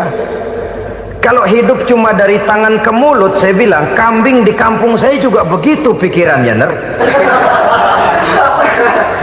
Itu kambing di kampung saya, asal perutnya kenyang, sudah hidup dia. Perkara besok bagaimana, lusa prospeknya macam mana, bulan depan ada apa, kambing nggak pernah mikir. Di kampung saya kambing juga pikirannya begitu. Kamu Kristen ya? Tadinya. Loh kok tadinya, lalu apa sekarang kamu ini? Dia bilang, sekarang saya netral. Saya tidak beragama, tapi saya percaya kepada Tuhan sebagai pencipta alam. Saya ingat benar dia bilang, I haven't any religious, but I believe to God as the creator of the world. Kenapa bisa netral begitu, Habis saya bingung katanya. Islam bilang Islam baik, Kristen bilang Kristen baik, Hindu Buddha bilang Hindu Buddha baik, semua agama baik. Saya netral sekalian, nggak beragama. Yang penting saya percaya kepada Tuhan. Saya bilang, kamu ini kayak orang mau beli celana, lalu bingung. Yang satu bilang Levi's bagus, yang satu bilang Blue Jean hebat, yang satu bilang Wool England hebat. Celana ini hebat, celana itu bagus, celana ini hebat, semua celana bagus, kamu bingung, akhirnya netral, tidak pakai celana. Itu juga salah. Saya pikir-pikir, kemudian saya melihat bahwa dua pola berpikir Henner ini nampaknya sudah mulai menggejala di lingkungan masyarakat bangsa kita. Disadari atau tidak, secara jujur kita harus berkata, dua pola pemikiran Henner ini mulai berkembang di tengah masyarakat bangsa kita. Pertama, pola pikir materialisme. Hidup adalah dari tangan ke mulut. Masalah hidup tidak lebih masalah isi perut. Itu yang perlu dibela, dan disitulah arti kehidupan. Pergi pagi, pulang sore, peras keringat, banting tulang untuk mempertahankan perut. Kalau sudah kemari cara orang berpikir, maka buat apa percaya kepada yang gaib? Untuk apa sholat? Untuk apa puasa? Untuk apa zakat? Untuk apa menghadiri majelis taklim? Tanpa kepercayaan kepada yang gaib, hidup berjalan menurut alur empiris dan materialis. Kalau sudah ke sana cara orang berpikir, biasanya orang lalu cenderung menghalalkan segala cara. Hanyalah orang yang percaya bahwa akhirat ada, hanyalah orang yang percaya bahwa alam kubur itu ada, hanyalah orang yang percaya bahwa malaikat itu ada, hidupnya akan lebih terarah dan terkendali. Karena kepercayaan kepada yang gaib, yang merupakan fase daripada kehidupan setelah hidup yang sekarang ini, mewarnai gerak pribadi seseorang di dalam dia melakukan kegiatan hidupnya. Pola berpikir materialisme, disadari atau tidak, mulai menggejala di lingkungan masyarakat bangsa kita. Hidup tidak lebih dari urusan tangan ke mulut, mulut ke tangan, tangan ke mulut. Asal perut sudah kenyang, hiduplah sudah. Perkara bagaimana prospek hari yang akan datang, bagaimana akhirat, tidak jadi persoalan. Ini yang oleh Nabi diperingatkan, ad-dunya sijnul mu'min wa jannatul kafir. Dunia adalah penjara bagi orang beriman dan surga bagi orang kafir. Dulu di zaman Belanda, hadis ini pernah disalah tafsirkan, disalah artikan, digunakan sebagai senjata untuk mengkebiri dan membuat impoten umat Islam. Sudahlah, umat Islam gak usah macam-macam, kata Belanda. Dunia ini kan penjara buat orang Islam, surga buat orang kafir. Di penjara jangan bertingkah.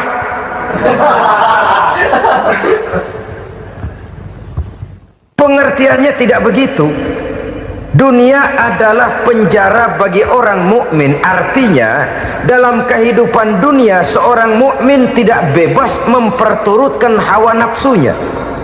Di penjara hawa nafsunya itu. Sebaliknya, surga bagi orang-orang kafir. Buat orang kafir, surgalah dunia ini. Mereka bebas memperturutkan hawa nafsunya. Dilarang tidak terlarang, dicegah pun tidak tercegah. Mereka hidup menurut alur bisikan nafsu mereka sendiri. Kemudian bila ajal datang, maut merenggut nyawa, selesailah surganya sampai di situ. Maka bagi orang-orang yang tidak percaya kepada adanya akhirat, kepada adanya alam gaib, surganya sebatas umurnya. Sekali lagi, surganya sebatas umurnya. Bila umur selesai, ajal pun datang merenggut nyawa, selesailah sudah surganya sampai di situ. Alangkah pendeknya perjalanan orang-orang yang tidak percaya kepada alam gaib ini. Bagi kita mukmin, jikalau kita mampu memenjarakan hawa nafsu, kita bisa bahagia di dunia ini. Dan Islam memang tidak menyuruh kita sengsara di dunia. Raih dunia, kejar dunia, gapai dunia sebagai alat untuk mencapai kebahagiaan di akhirat nanti. Hidup adalah satu perjalanan panjang yang terbentang sejak kita terlahir dari alam rahim sampai kepada alam akhirat nanti. andai kata kita gagal meraih kebahagiaan di dunia, toh kita masih punya akhirat. Tapi jangan jadi dalil yang melemahkan semangat. Biarin dah kita di dunia kebelangsak, yang penting akhirat. Akhirnya dunia benar-benar kebelangsak. Bagaimana dunia ini bisa kita raih, dan bagaimana meraih dunia untuk menunjang kepentingan akhirat nanti. Yang kedua, dari pikiran Heiner yang saya lihat menggejala di lingkungan masyarakat bangsa kita, timbulnya manusia-manusia netral, seolah-olah Tuhan yes, agama no, sama Tuhan percaya, agama ogah. Tuhan ngangguk, giliran agama godeng. Padahal hampir dalam setiap ayat dalam Quran, kata-kata amanu biasanya bergandeng dengan wa amilus sholihat, iman dan amal soleh. Ini sebagai isyarat Tuhan dan agama jangan pernah dipisah-pisah. Apabila kita bertuhan, maka kita harus beragama. Apabila kita beragama, maka agama itu harus bersumberkan dari Tuhan yang kita imani itu. Tidak mungkin kita pisah, Tuhan yes, agama no. Sama Tuhan percaya tapi agama bikin sendiri. Sembayangnya cukup bengong 2 jam madep ngulon.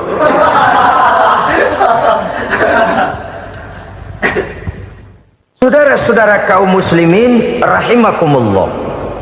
Jadi dengan demikian, agama yang kita akui merupakan unsur mutlak di dalam pembangunan sekarang ini, merupakan bagian dari kehidupan yang menuntun kita bahwa di balik alam nyata ini, di balik alam syahadah ini ada alam gaib. Dan mudabbir, murabbi, yang mengatur, yang menguasai, yang memelihara baik dia alam nyata, baik dia alam gaib, tidak lain adalah Allah Subhanahu wa ta'ala. Di sana ada satu super power, satu maha kekuatan yang kita perlu bersandar kepadanya. Sebagai makhluk nyata yang hidup di alam nyata, berbuatlah secara nyata sebagaimana harusnya kita berbuat. Karena Islam jelas bukan agamanya orang pemalas. Islam jelas bukan agamanya orang yang mengajarkan setelah selesai sholat boleh duduk, nggelenggem ayam-ayam, ndelohom, menghitung bintang di langit sambil menunggu keajaiban. Tidak. Islam adalah agama yang mengajarkan apabila sholat sudah selesai kamu kerjakan, bertebaranlah di permukaan bumi, cari karunia Tuhanmu. Jangan hidup berpangku tangan menunggu keajaiban, karena hidup bukan undian. Jangan berharap untung besar tanpa mau peras keringat. Tapi di sebalik itu toh kita juga harus yakin bahwa di sisi usaha nyata yang kita lakukan ada satu super power, satu maha kekuatan gaib yang menentukan berhasil dan tidaknya usaha kita. Kepercayaan kepada hal semacam inilah yang mendorong kita untuk mempunyai sandaran vertikal, agar jikalau usaha ini berhasil, kita tidak lupa diri dan lupa daratan. Jikalau usaha ini gagal, kita tidak putus asa dan buruk sangka, tidak cupik pandangan dan sempit hati, tapi mampu melihat persoalan dengan kacamata putih sambil husnuzon kepada Allah Subhanahu wa ta'ala. Kita percaya malaikat itu ada yang namanya raqib dan atid, mengawasi gerak hidup kita sampai kepada gerak hati kita. Ini memberikan sugesti agar kita berhati-hati, tidak sejengkal tanah pun kita bisa berlindung dari pengawasan raqib dan atid. Ada munkar nakir yang akan menyoal kita di alam kubur. Ada malaikat Malik, penjaga neraka. Ada malaikat Ridwan yang menjaga surga. Kita percaya kepada adanya jin, kita percaya kepada adanya setan, iblis. Percaya kepada adanya, bukan mempercayai si setan, si iblis lalu menjadikannya sebagai teman. Tidak. Percaya bahwa mereka itu ada dan merupakan makhluk Allah yang gaib, yang diciptakan Allah Azza wa Jalla. Kepercayaan kepada alam gaib memberikan motivasi terhadap gerak lahir manusia, sehingga dengan motivasi kepercayaan kepada yang gaib, gerak lahir jadi lebih terarah, jadi lebih terpelihara. Pernah seseorang bertanya, "Pak, apakah adanya akhirat bisa dibuktikan secara ilmiah?" Saya bilang tidak bisa, tidak bisa. Kenapa? Karena yang berangkat nggak pernah pulang kembali lagi. Kalau dia pulang kemari bisa kita tanya bagaimana enak di sono.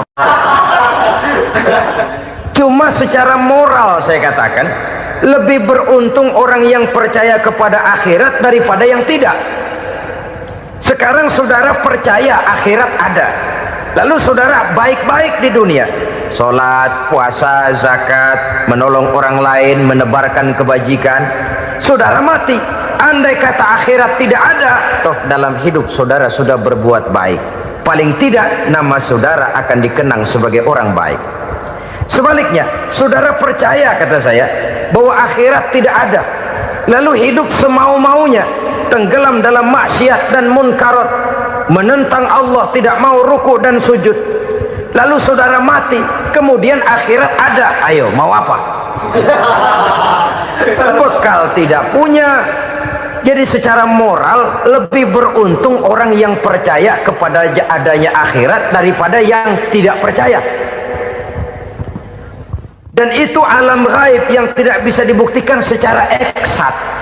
Jangankan untuk membuktikan seperti itu, dalam kehidupan sehari-hari saja yang kita rasakan tidak selalu berbentuk toh. Angin, bagaimana sih bentuknya angin? Kita tidak tahu. Merah, buktinya kalau dikerok merah. Yang merah itu kulit, yang kulit kita bukan anginnya.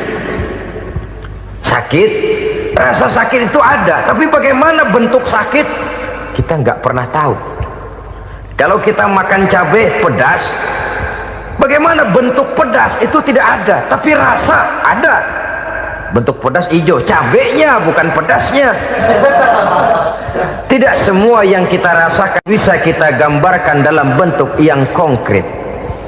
Oleh karena itu, sekali lagi bahwa kepercayaan kepada alam yang gaib mampu memberikan satu sugesti yang menata kehidupan seseorang lebih lurus, lebih terarah, dan lebih terkendali.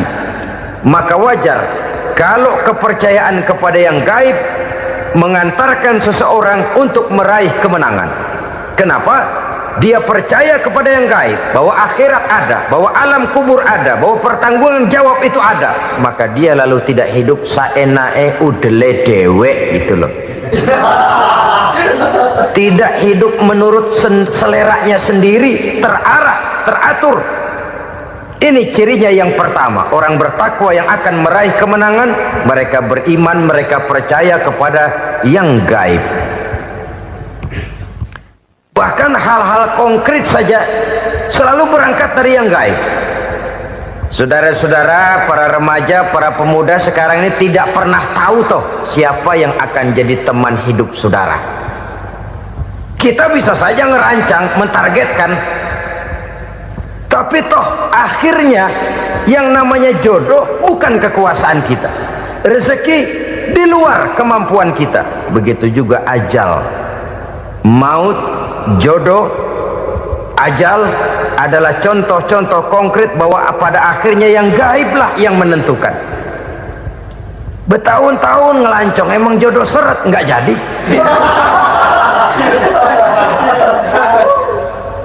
Begitu kenal baru setengah malam nginep ditangkap hansip kan. Hal-hal semacam itu kadang-kadang kita berpikir suuzon, gilet, perempuannya cakep banget, lakinya rebek amat. Memang begitulah jodohnya, memang begitulah jodohnya. Saudara hadirin ma'asyiral muslimin yang saya hormati, jadi hal-hal yang konkret saja kita yakini sepenuhnya ditentukan oleh satu superpower yang gaib itu tadi. Dari sanalah segala ketentuan itu berangkat dan kesanalah segalanya akan kembali. Maka kepercayaan kepada yang gaib meluruskan gerak hidup seseorang dan itu akan mengantarkan dia kepada meraih kemenangan. Satu. Yang kedua, wa yuqimuna shalah. Orang bertakwa yang akan meraih kemenangan itu adalah orang-orang yang mendirikan sholat. Kenapa solat mengantarkan orang untuk meraih kemenangan? Yang jelas, inna solata tanha anil fahsya'i wal munkar. Solat mampu mencegah manusia dari perbuatan keji dan munkar. Banyak filsafat hidup yang terkandung di dalam solat ini. Sejak kita wudhu sampai kita menghadap ke arah kiblat, sampai kita melakukan gerak-gerak solat, bacaan-bacaan yang ada di dalam solat, lalu sampai kepada mengucapkan salam. Banyak filsafat hidup yang terkandung di dalam solat. Umpamanya saja, setelah takbiratul ihram, mulai kita dengan solat dalam posisi berdiri. Diajarkan dalam kitab-kitab fikih agar kita melihat ke arah tempat sujud. Ini kan filsafat kehidupan. Kalau kamu solat dalam posisi berdiri, lihat tempat sujud. Jangan solat mata jelalatan, sebab nanti bisa mengurangi kekhusyuan. Jadi wajar kalau yang dikatakan bahwa yang paling afdol adalah shaf yang di depan. Kenapa? Secara harfiah pengertiannya akan lebih mengundang kekhusyuan. Kenapa? Kalau kita di shaf paling depan di masjid umpamanya paling banter, kita lihat tembok. Tapi kalau kita shaf di tengah atau di belakang, orang-orang di depan kita pun akan kelihatan. Yang bajunya loreng, yang bajunya genggang, yang bajunya macam-macam. Kita lihat, kadang-kadang kita pikirin, ada yang bajunya bolong. Kita sholat tapi dalam hati, nih orang bajunya robek, yang nggak tahu apa. Ada saja hal-hal yang mengusik kekhusyuan kita. Oleh sebab itu diajarkan dalam posisi berdiri, lihat, arahkan pandangan matamu kepada tempat sujud. Ini kan filsafat kehidupan. Maksudnya apa? Kalau lagi diri, lihat dong tempat sujud. Kalau udah di atas, ingat dong sama yang bawah. Kalau sudah tinggi, ingat dong dari mana kamu berangkat. Kalau sudah berkuasa, bantu dong yang lemah. Kalau sudah kaya, santuni dong yang miskin. Kalau sudah alim, bimbing dong yang awam. Ini filsafat kehidupan. Dalam posisi berdiri, kau lihat tempat sujud. Ini akan melahirkan kepekaan sosial, di mana seseorang mau tahu kepada orang lainnya. Bagaimanapun kaya kita, tinggi pangkat dan jabatan kita, jikalau hidup hanya untuk kepentingan perut sendiri saja, rasanya belum membawa manfaat di dalam kehidupan kita. Tapi efek yang tertinggi sesungguhnya, solat mencegah manusia dari perbuatan keji dan munkar. Perbuatan keji dan munkar, walaupun kelihatannya mendatangkan uang, membawa keuntungan, tapi itu keuntungan semu, keuntungan sementara. Dengan menipu orang lain kita bisa dapat untung, tapi tidak membawa berkah, dan itu adalah kerugian besar dalam kehidupan kita. Maka untuk meraih kemenangan harus dimulai dengan membentuk kepribadian yang tegar, memiliki sandaran vertikal yang langsung kepada Allah Subhanahu wa ta'ala. Dan itu hanya bisa kita tempuh melalui jalur ibadah formal yang sudah ditentukan Allah, yakni solat yang 5 waktu. Untuk memperkuat itu ada solat-solat sunnah, rawatib, nawafil sebagai terminal kontrol cadangan untuk memelihara stabilitas temperatur batin di dalam kita berhubungan dengan zat yang maha gaib, yaitu Allah Subhanahu wa ta'ala. Orang sering bertanya, Pak, itu tetangga saya nggak sholat, duitnya nggak habis-habis, Pak. Nggak sholat tapi mobilnya tambah terus, nggak sholat tapi usahanya makin maju. Tapi di sisi lain ada orang yang rajin sholat, rezekinya butak bener. Anaknya mana kurus, mana korengan.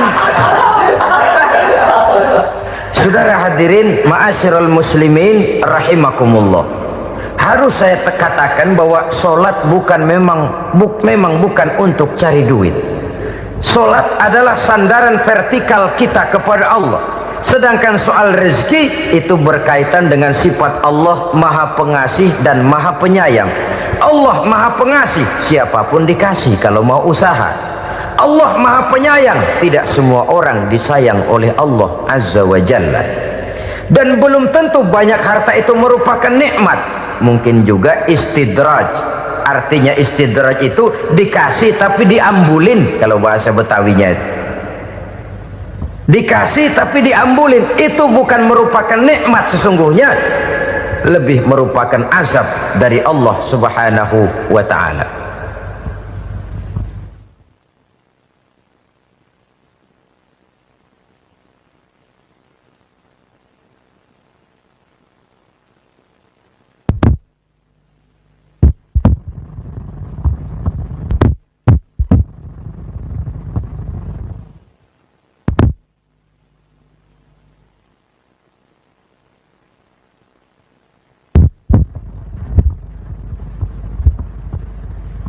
Agama mempunyai sistem sholat, dan kita umat Islam telah dituntun oleh Allah Subhanahu wa ta'ala yang wajibnya 5 kali dalam sehari semalam mendirikan sholat, dan itu tentu berada dalam jangkauan kemampuan manusia.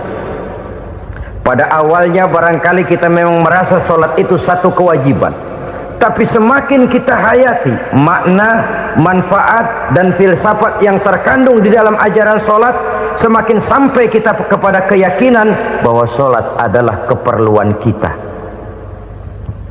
sehingga pada waktu tertentu dinilai puncaknya, kita tidak lagi akan berkata saya wajib sholat, tapi kita akan berkata saya perlu sholat. Kalau kita sudah merasakan itu adalah keperluan kita, nah di sanalah kita baru akan merasakan ruginya kalau hal itu tidak kita laksanakan. Sepanjang kita masih berkata saya wajib sholat, kita akan lebih merasakan dia sebagai beban ketimbang sebagai keperluan. Yang jelas Allah tidak memerlukan ibadah yang kita laksanakan ini. Dengan kata lain, andai kata satu dunia penuh ini orang tidak ada yang sholat satu pun, Allah tidak akan turun dari jabatan Tuhan. Jangan lalu berpikir kalau kita ngambek se-RW kagak sembahyang Tuhan tekor kali ini ya.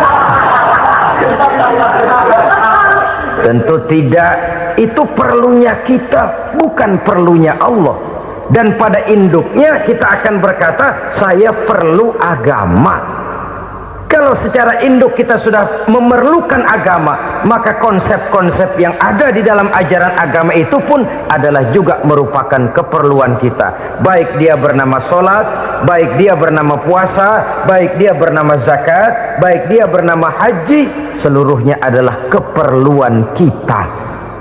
Dan sesuatu yang kita perlukan apabila tidak kita laksanakan akan melahirkan kerugian di dalam kehidupan.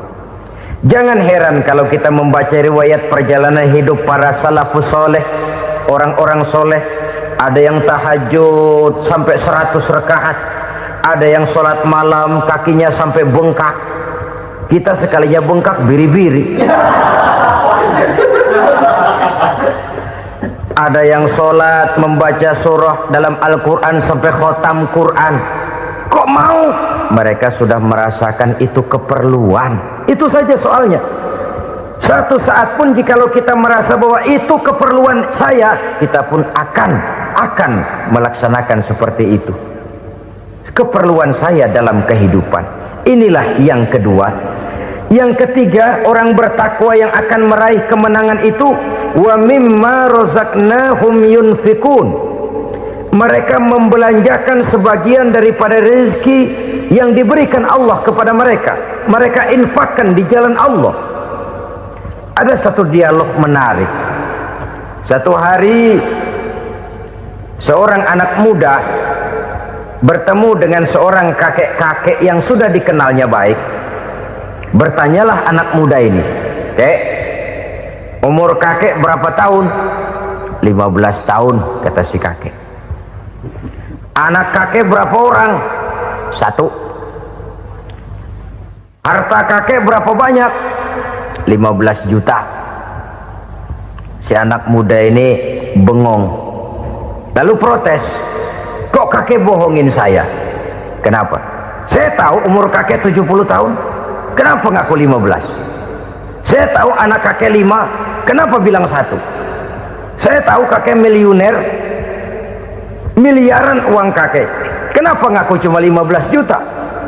Begini kata si kakek tadi, benar umur saya 70 tahun, tapi dari umur yang 70 tahun itu baru 15 tahun terakhir ini saya merasakan ibadah kepada Allah, meninggalkan maksiat, jauh dari segala macam munkarat. Maka yang 15 tahun inilah yang benar-benar saya rasakan sebagai umur saya. Benar anak saya 5, tapi yang 4 susah diatur. Cuman 1 rasanya nih yang bakal jadi si buah hati, belahan jantung, pelanjut cerita penerus sejarah. Cuma 1 ini yang saya harapkan, yang akan jadi anak soleh, yang akan membuat saya menerima pensiunan pahala. Kalau yang 4 apek dah, nggak ada harapan. Nah tuh nyekek botol melulu. Oh begitu, iya. Lalu kenapa kakek bilang harta kakek cuma 15 juta padahal saya tahu kakek uangnya miliaran, depositonya banyak? Ya karena 15 juta itulah yang saya ingat yang pernah saya belanjakan di jalan Allah. Saya merasa itulah harta saya yang sebenarnya. Yang miliaran yang saya simpan di bank kelak, kalau satu saat saya mati, akan jadi rebutan di antara anak-anak saya. Iya kalau anak saya soleh kayak yang 1 ini. Kalau yang 4 tadi udah tulen dia bakal berantem, dah berebut tuh. Jadi 15 juta yang saya belanjakan di jalan Allah inilah yang saya merasakan benar-benar harta saya yang sesungguhnya. Dialog ini patut menjadi bahan renungan kita bersama.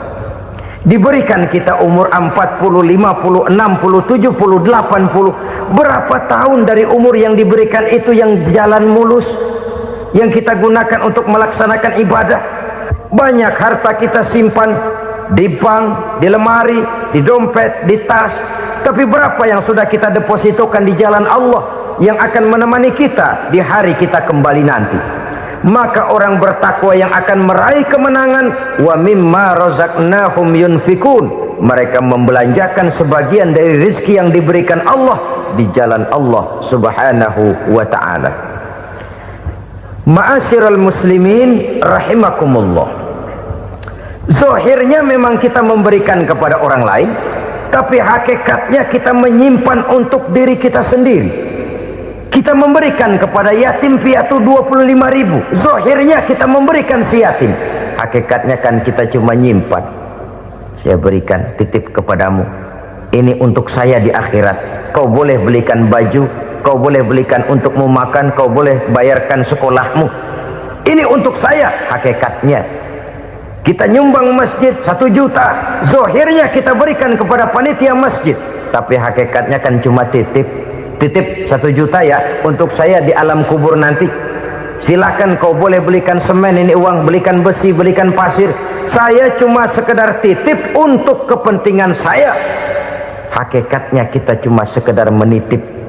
Sebagaimanapun pada hakikatnya, apapun yang kita miliki dalam kehidupan kan cuma sekedar hak guna pakai, bukan hak milik mutlak. Harta kita, rumah kita, kendaraan kita, kebun kita, pabrik kita, hak guna pakai saja. Hak milik mutlak cuma untuk Allah subhanahu wa ta'ala. Saudara-saudara kaum muslimin rahimakumullah, ini yang ketiga. Kemudian yang keempat, orang-orang bertakwa yang akan meraih kemenangan,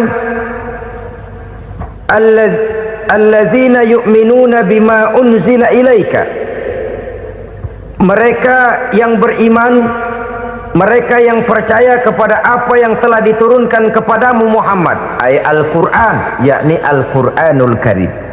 Setelah percaya kepada yang gaib, mendirikan solat, kemudian menginfakkan sebagian dari rezeki yang diberikan Allah, mereka juga lalu percaya kepada yang diturunkan terhadap Nabi, yaitu tidak lain Al-Quranul Karim. Sekali lagi di sini, percaya bukan hanya sekedar percaya saja, tetapi percaya lalu menjadikan Al-Quran itu sebagai pedoman hidup. Sebab memang Al-Quran itu adalah GBHM, garis-garis besar haluan muslim. Apa yang harus kita lakukan, apa yang harus tidak kita lakukan, bagaimana mestinya kita bertingkah laku dan berbuat, seluruhnya tercantum di dalam Al-Quranul Karim. Itu sebabnya ketika satu hari Aisyah ditanya bagaimana akhlak Rasul, beliau menjawab, kana Rasulullah sallallahu alaihi wasallam khuluquhul Quran. Akhlak daripada Rasulullah tidak lain adalah Al-Quran. Jawaban simpel ini memberikan gambaran bahwa keseluruhan daripada konsepsi Quran sudah diterjemahkan dalam kehidupan Rasulullah sallallahu alaihi wasallam. Karena kita tahu akhlak adalah keseluruhan dari gerak hidup manusia, sejak ia berpribadi, berumah tangga, bertetangga, bermasyarakat, sampai kepada berbangsa dan bernegara. Al-Quran tetap memberikan sentuhan nilainya. Oleh karenanya, orang-orang yang bertakwa adalah orang-orang yang menjadikan Al-Quran sebagai pedoman dalam kehidupannya.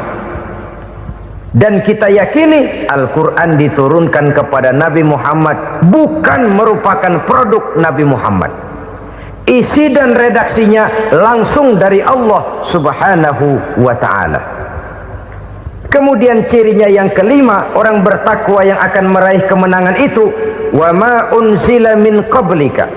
Tidak hanya sekedar percaya kepada yang diturunkan terhadap Nabi Muhammad yaitu Al-Quran, mereka juga percaya kepada apa yang pernah diturunkan kepada para nabi, kepada para rasul sebelum Nabi Muhammad.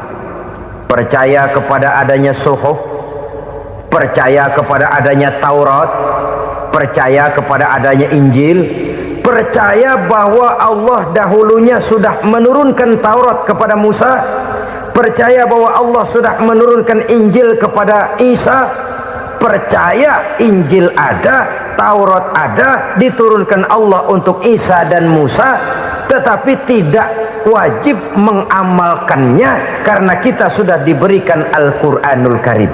Ini yang perlu saya garis bawahi. Kita percaya Allah telah menurunkan Injil dahulu kepada Isa. Kita percaya bahwa Allah telah menurunkan Taurat dahulunya kepada Nabi Musa. Kadang-kadang ini dijadikan dalih, dikacaukan pengertiannya. Quran saja mengajarkan bahwa orang yang bertakwa harus percaya kepada Injil, maka pakailah Injil. Apalagi kalau ayat sebelumnya ditilap, dihapus, dihilangkan, Injilnya yang ditekankan, maka akan terjadilah penekanan yang salah arah. Karena salah arah akhirnya bisa merusak dan menghancurkan akidah. Ketika Rasul suatu saat pernah ditanya orang, ya Rasul, bagaimana sikap kita sebagai muslim terhadap Injil yang ada sekarang? Beliau menjawab, la tukadzibuhu jami'an wa la tusaddiquhu jami'an. Jangan didustakan seluruhnya, jangan juga dibenarkan semuanya. Artinya ini sudah merupakan gambaran dari Rasul bahwa dalam Injil yang ada sekarang masih ada ajaran-ajaran tauhid yang dibawa oleh Nabi Isa dan diajarkan kepada umatnya. Tapi juga dalam Injil yang sekarang ini sudah terkena intervensi dan investasi manusiawi. Karena itu Rasul menyimpulkan, la tukadzibuhu jami'an wa la tusaddiquhu jami'an. Jangan didustakan semua, jangan dibenarkan seluruhnya. Kita memang percaya Allah telah menurunkan Injil kepada Nabi Isa dulu, tapi kita tidak wajib mengamalkan Injil. Kita percaya Allah telah menurunkan Taurat kepada Nabi Musa, tapi kita tidak wajib mengamalkan kitab ajaran Taurat. Yang wajib kita percayai dan kita amalkan hanyalah Al-Quranul Karim. Kenapa? Oleh karena baik yang ada di dalam Taurat, baik yang ada di dalam Injil, tentu tercakup di dalam Al-Quran sebagai kitab terakhir yang diturunkan oleh Allah Subhanahu wa ta'ala. Dan itu wajar. Kalau seorang pejabat mau mengeluarkan satu keputusan baru, tentu dia harus meninjau keputusan-keputusan lama. Andai kata dianggap tidak berlaku, dianggap tidak relevan lagi, maka keputusan-keputusan lama itu tentu sudah dianggap tidak berlaku. Sebagian daripada aturan-aturan dalam keputusan lama yang masih dianggap relevan tercantum dalam keputusan baru yang wajib diamalkan. Begitulah hubungannya antara Al-Quran, Taurat, Zabur, dan Injil. 4 kitab samawi yang diturunkan Allah masing-masing kepada Zabur untuk Nabi Daud, Taurat untuk Nabi Musa, dan Injil untuk Nabi Isa alaihi wassalatu wassalam. Ketiga-tiga kitab itu kita percayai adanya. Kita yakini Allah telah menurunkan Zabur, Taurat, dan Injil, tapi kita tidak wajib mengamalkannya. Yang wajib kita mengamalkannya sekarang ini tidak lain hanyalah Al-Quranul Karim saja, karena ia mencakup apa yang ada di dalam Zabur, apa yang ada di dalam Taurat, dan apa yang ada di dalam Injil. Keotentikannya bisa dipertanggungjawabkan. Ya, tapi kan Nabi Muhammad sudah mati 14 abad yang lalu, dan di zaman beliau Al-Quran kan belum dikodifikasikan, belum ditulis. Bagaimana keotentikannya bisa dipertanggungjawabkan? Mudah saja. Allah berjanji, inna nahnu nazzalna dzikra wa inna lahu lahafizun. Kami yang menurunkan Al-Quran dan kami yang akan menjaga dan memeliharanya. Allah turunkan Quran, Allah menjaganya.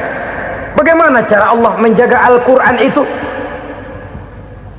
Banyaknya orang-orang yang hafaz Al-Quran.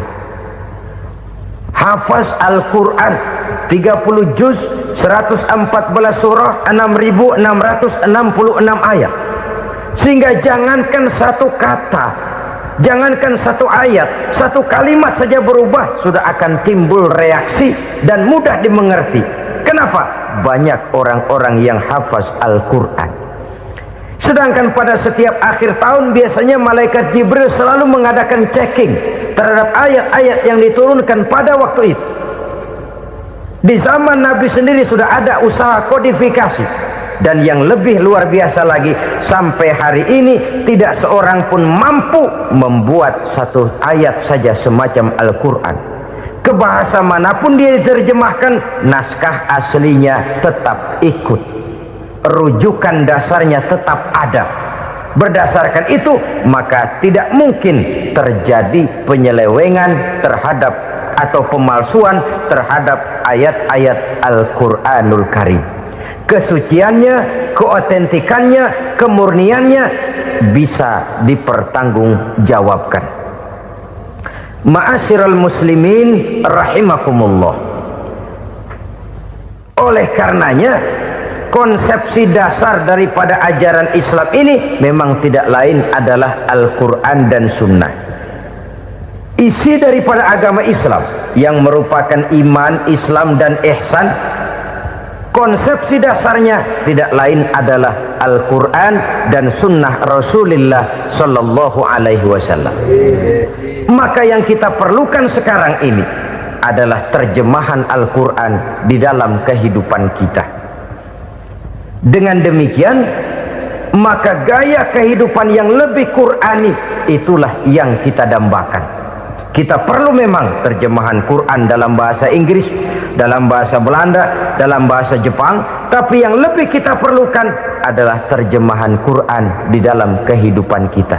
Konsekuen, tidak memanipulasi, ringan sama kita jinjing, berat sama kita pikul. Jangan kalau lempengan ayat Quran tuh kira-kira enak diamalin, keras teriakan kita. Giliran kira-kira ayat Quran itu mukul kepala kita sendiri, diam kita. Itu ciri yang pernah disindir Allah dalam awal-awal Baqarah juga. Ciri beragamanya orang yang munafik. Kullama adha'a lahum masyawfi, kata Allah, wa iza azlama alaihim qamu. Apabila terang mereka jalan, apabila gelap mereka berhenti. Artinya kalau kira-kira di Islam nguntungin, rame-rame pada teriak Islam. Tapi ketika diminta untuk berjuang, ketika dituntut untuk berkorban, rame-rame mengundurkan diri. Nasib agama tidak ubahnya seperti daun pisang yang dikait orang di tepi jalan lantaran tak berpayung di ketika hari hujan. Manakala hujan usailah sudah, daun itu pun dicampakkan di tepi jalan, diinjak pula orang nan lalu. Artinya orang menjadikan agama cuma sebagai lipstick, decoration only, tidak konsekuen. Hanya pada saat-saat kelihatannya Islam membawa keuntungan, rame-rame orang teriak-teriak tentang Islam. Tapi jikalau diminta berjuang, jikalau dituntut untuk berkorban, biasanya rame-rame juga mengundurkan diri. Jangan heran kalau mayoritas hitungan kita, tapi minoritas peranan kita. Kuantitas kita dalam jumlah, tapi dalam kualitas kita lebih sering jadi penonton daripada jadi pemain. Padahal itu sangat tidak boleh terjadi. Umat Islam di Indonesia harus bangkit. Umat Islam di Indonesia harus sadar akan keberadaannya. Tidak boleh hanya jadi penonton berpangku tangan, karena memang agama kita juga mengajarkan untuk konsekuen di dalam menjabarkan ajaran-ajaran daripada agama kita. Kita sering jatuh menjadi umat yang lemah oleh karena kita ini tidak pandai menggalang kebersamaan yang diakibatkan tidak konsekuennya kita. Diistilahkan bahwa umat Islam di dalam menggalang kebersamaannya itu harus seperti orang main sepak bola. Saudara-saudara kan tahu orang main sepak bola itu. Orang main sepak bola, kalau pertandingan belum dimulai sih silakan saja kumpul di luar lapangan, atur strategi yang baik. Tapi kalau pertandingan sudah dimulai, turun ke lapangan hijau, jangan kumpul terus. Ada sepak bola gotong royong, mundur-mundur rame-rame, depan ke depan kumpul melulu mainnya. Kalah. Orang main sepak bola itu ya harus ada penyerang tengah, harus ada penjaga gawang, harus ada strikernya, harus ada kiri luarnya, kanan dalamnya yang jadi backnya. Posisi boleh bermacam-macam, tapi yang penting saling ngoper untuk menggolkan gawang lawan. Begitulah umat Islam ini. Boleh ada yang jadi pejabat, boleh ada yang jadi pengusaha, boleh ada yang jadi petani, silakan ada yang jadi seniman, ada yang jadi penyair, ada yang jadi artis sekalipun. Tapi kalau sudah berhasil menguasai bola, jangan lupa operannya. Operan itu yang langka. Kita ini muslim kadang-kadang kalau sudah memegang menguasai bola, kalau belum mau mampus, belum mau ngoper. Nanti kalau sudah nggak punya bola, baru mau ngoper. Kalau sudah dengar-dengar mau dekat pensiun, baru mau jihad, baru mau berjuang, baru mau ngurus pesantren. Tanda tangan sudah tidak laku, memo sudah tidak dihargai, baru mau berjuang. Kemarin kemana mas? Kita tidak pandai memanfaatkan posisi. Dengan kata lain, kalau kembali kepada persoalan kita, konsekuensi kita terhadap agama yang kita anut ini belum ideal. Kita masih lebih sering berislam ini pada saat-saat yang menurut perhitungan kita membawa keuntungan. Tapi kalau diminta berjuang, dituntut berkorban, yang itu pun hakikatnya adalah untuk kepentingan kita juga.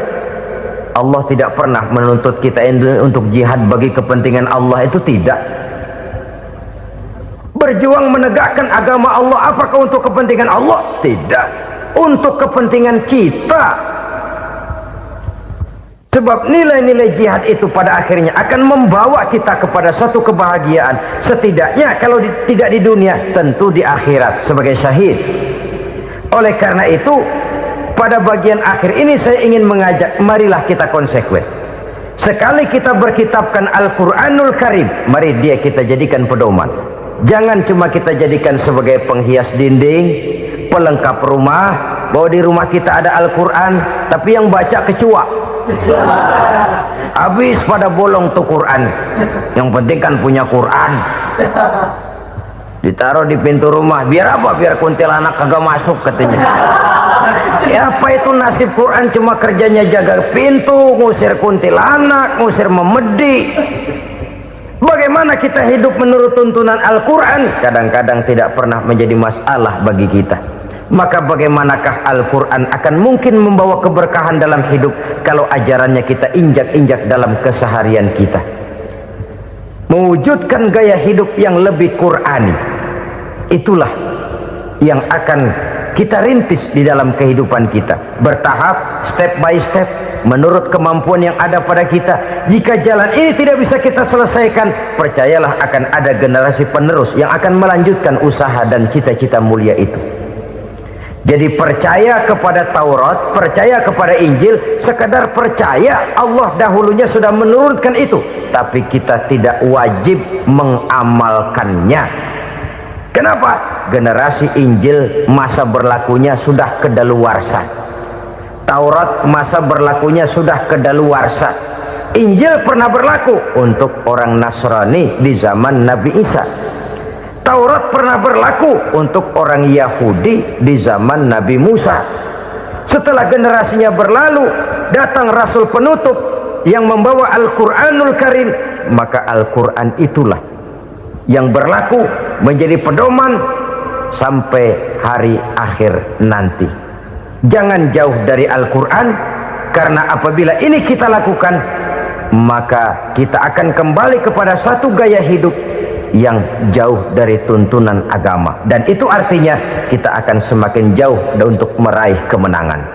Saudara-saudara kaum muslimin rahimakumullah, yang keenam, yang terakhir, orang-orang bertakwa yang akan meraih kemenangan itu wabil akhirati hum yuqinun, mereka percaya, mereka yakin seyakin-yakinnya akan adanya hari akhir,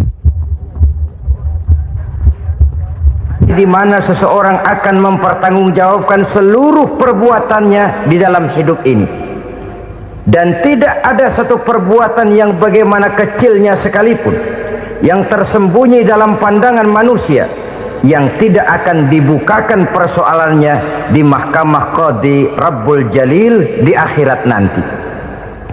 Itulah sebabnya maka percaya kepada akhirat disebut secara khusus. Padahal di awal tadi sudah dijelaskan yu'minuna bil ghaib, percaya kepada alam gaib, dan alam gaib ini termasuk akhirat. Kenapa pada bagian akhir disebut lagi akhirat? Karena ternyata bahwa kepercayaan kepada adanya akhirat merupakan induk dari kepercayaan terhadap adanya malaikat, setan, jin, dan lain sebagainya, dan akan lebih memberikan sugesti dalam kehidupan manusia untuk meluruskan gerak hidupnya. Jikalau satu saat tergerak hati akan berbuat kejahatan, ingin mencuri, sadarlah, awas ada akhirat. Sebab kalau kita cuma teriak awas ada polisi, itu cuma tertunda sementara, begitu polisi meleng embat. Kalau kita ingin berbuat jahat cuma berteriak awas ada hansip, cuma sementara ketika hansip itu ada. Tapi kalau ceritanya awas ada akhirat, mau menyeleweng awas ada akhirat, mau berjudi awas ada akhirat, mau mencuri awas ada akhirat. Keyakinan yang akan meluruskan gerak hidup manusia sehingga gerak itu jadi lebih terarah dan terkontrol, tidak merugikan baik diri sendiri, lebih-lebih orang lain. Ternyata bahwa kepercayaan kepadanya adanya hari akhirat sanggup menjadi sumber daya kontrol dari kehidupan manusia, sehingga ia tidak terjebak dalam perbuatan maksiat dan munkarat. Saudara-saudara kaum muslimin, inilah saja yang kita bicarakan pada pertemuan kali ini. Semoga Allah subhanahu wa ta'ala memberikan kekuatan zahir dan batin kepada kita untuk dapat meraih kemenangan dengan beriman kepada yang gaib, mendirikan solat, membelanjakan sebagian dari rezeki yang diberikan Allah, percaya kepada Al-Quran, beriman kepada kitab-kitab yang diturunkan sebelum Al-Quran, lalu meyakini adanya hari akhirat. Terima kasih atas segala perhatian, mohon maaf atas segala kekurangan. Usikum wa nafsi bitaqwallah. Wassalamu alaikum warahmatullahi wabarakatuh. Waalaikumsalam warahmatullahi wabarakatuh. Alhamdulillahirrabbilalamin. Demikianlah kajian penuh ilmu, hikmah, dan manfaat yang sudah kita dengarkan bersama dari guru kita. Semoga kajian yang beliau sampaikan kepada kita semua menjadi ilmu yang bermanfaat dalam kehidupan kita sehari-hari, dan semoga kita semua bisa istiqomah dalam mengamalkannya. Amin ya rabbal alamin. Demikian yang dapat saya bagikan, kurang lebihnya mohon maaf. Sampai bertemu lagi di kajian berikutnya. Wabillahi taufiq wal hidayah, wa ridha wal inayah. Wassalamualaikum warahmatullahi wabarakatuh. Setelah kita mendengarkan bersama kajian yang sangat luar biasa dari guru kita, sekarang mari kita lanjutkan aktivitas kita masing-masing. Semoga kajian yang beliau sampaikan kepada kita semua menjadi ilmu yang bermanfaat dalam kehidupan kita sehari-hari. Dan semoga kita semua bisa istiqomah dalam mengamalkannya. Amin ya rabbal alamin. Buat sahabat semua, saya ucapkan selamat beraktivitas dan sukses selalu. Sampai bertemu lagi di video berikutnya. Wassalamualaikum warahmatullahi wabarakatuh.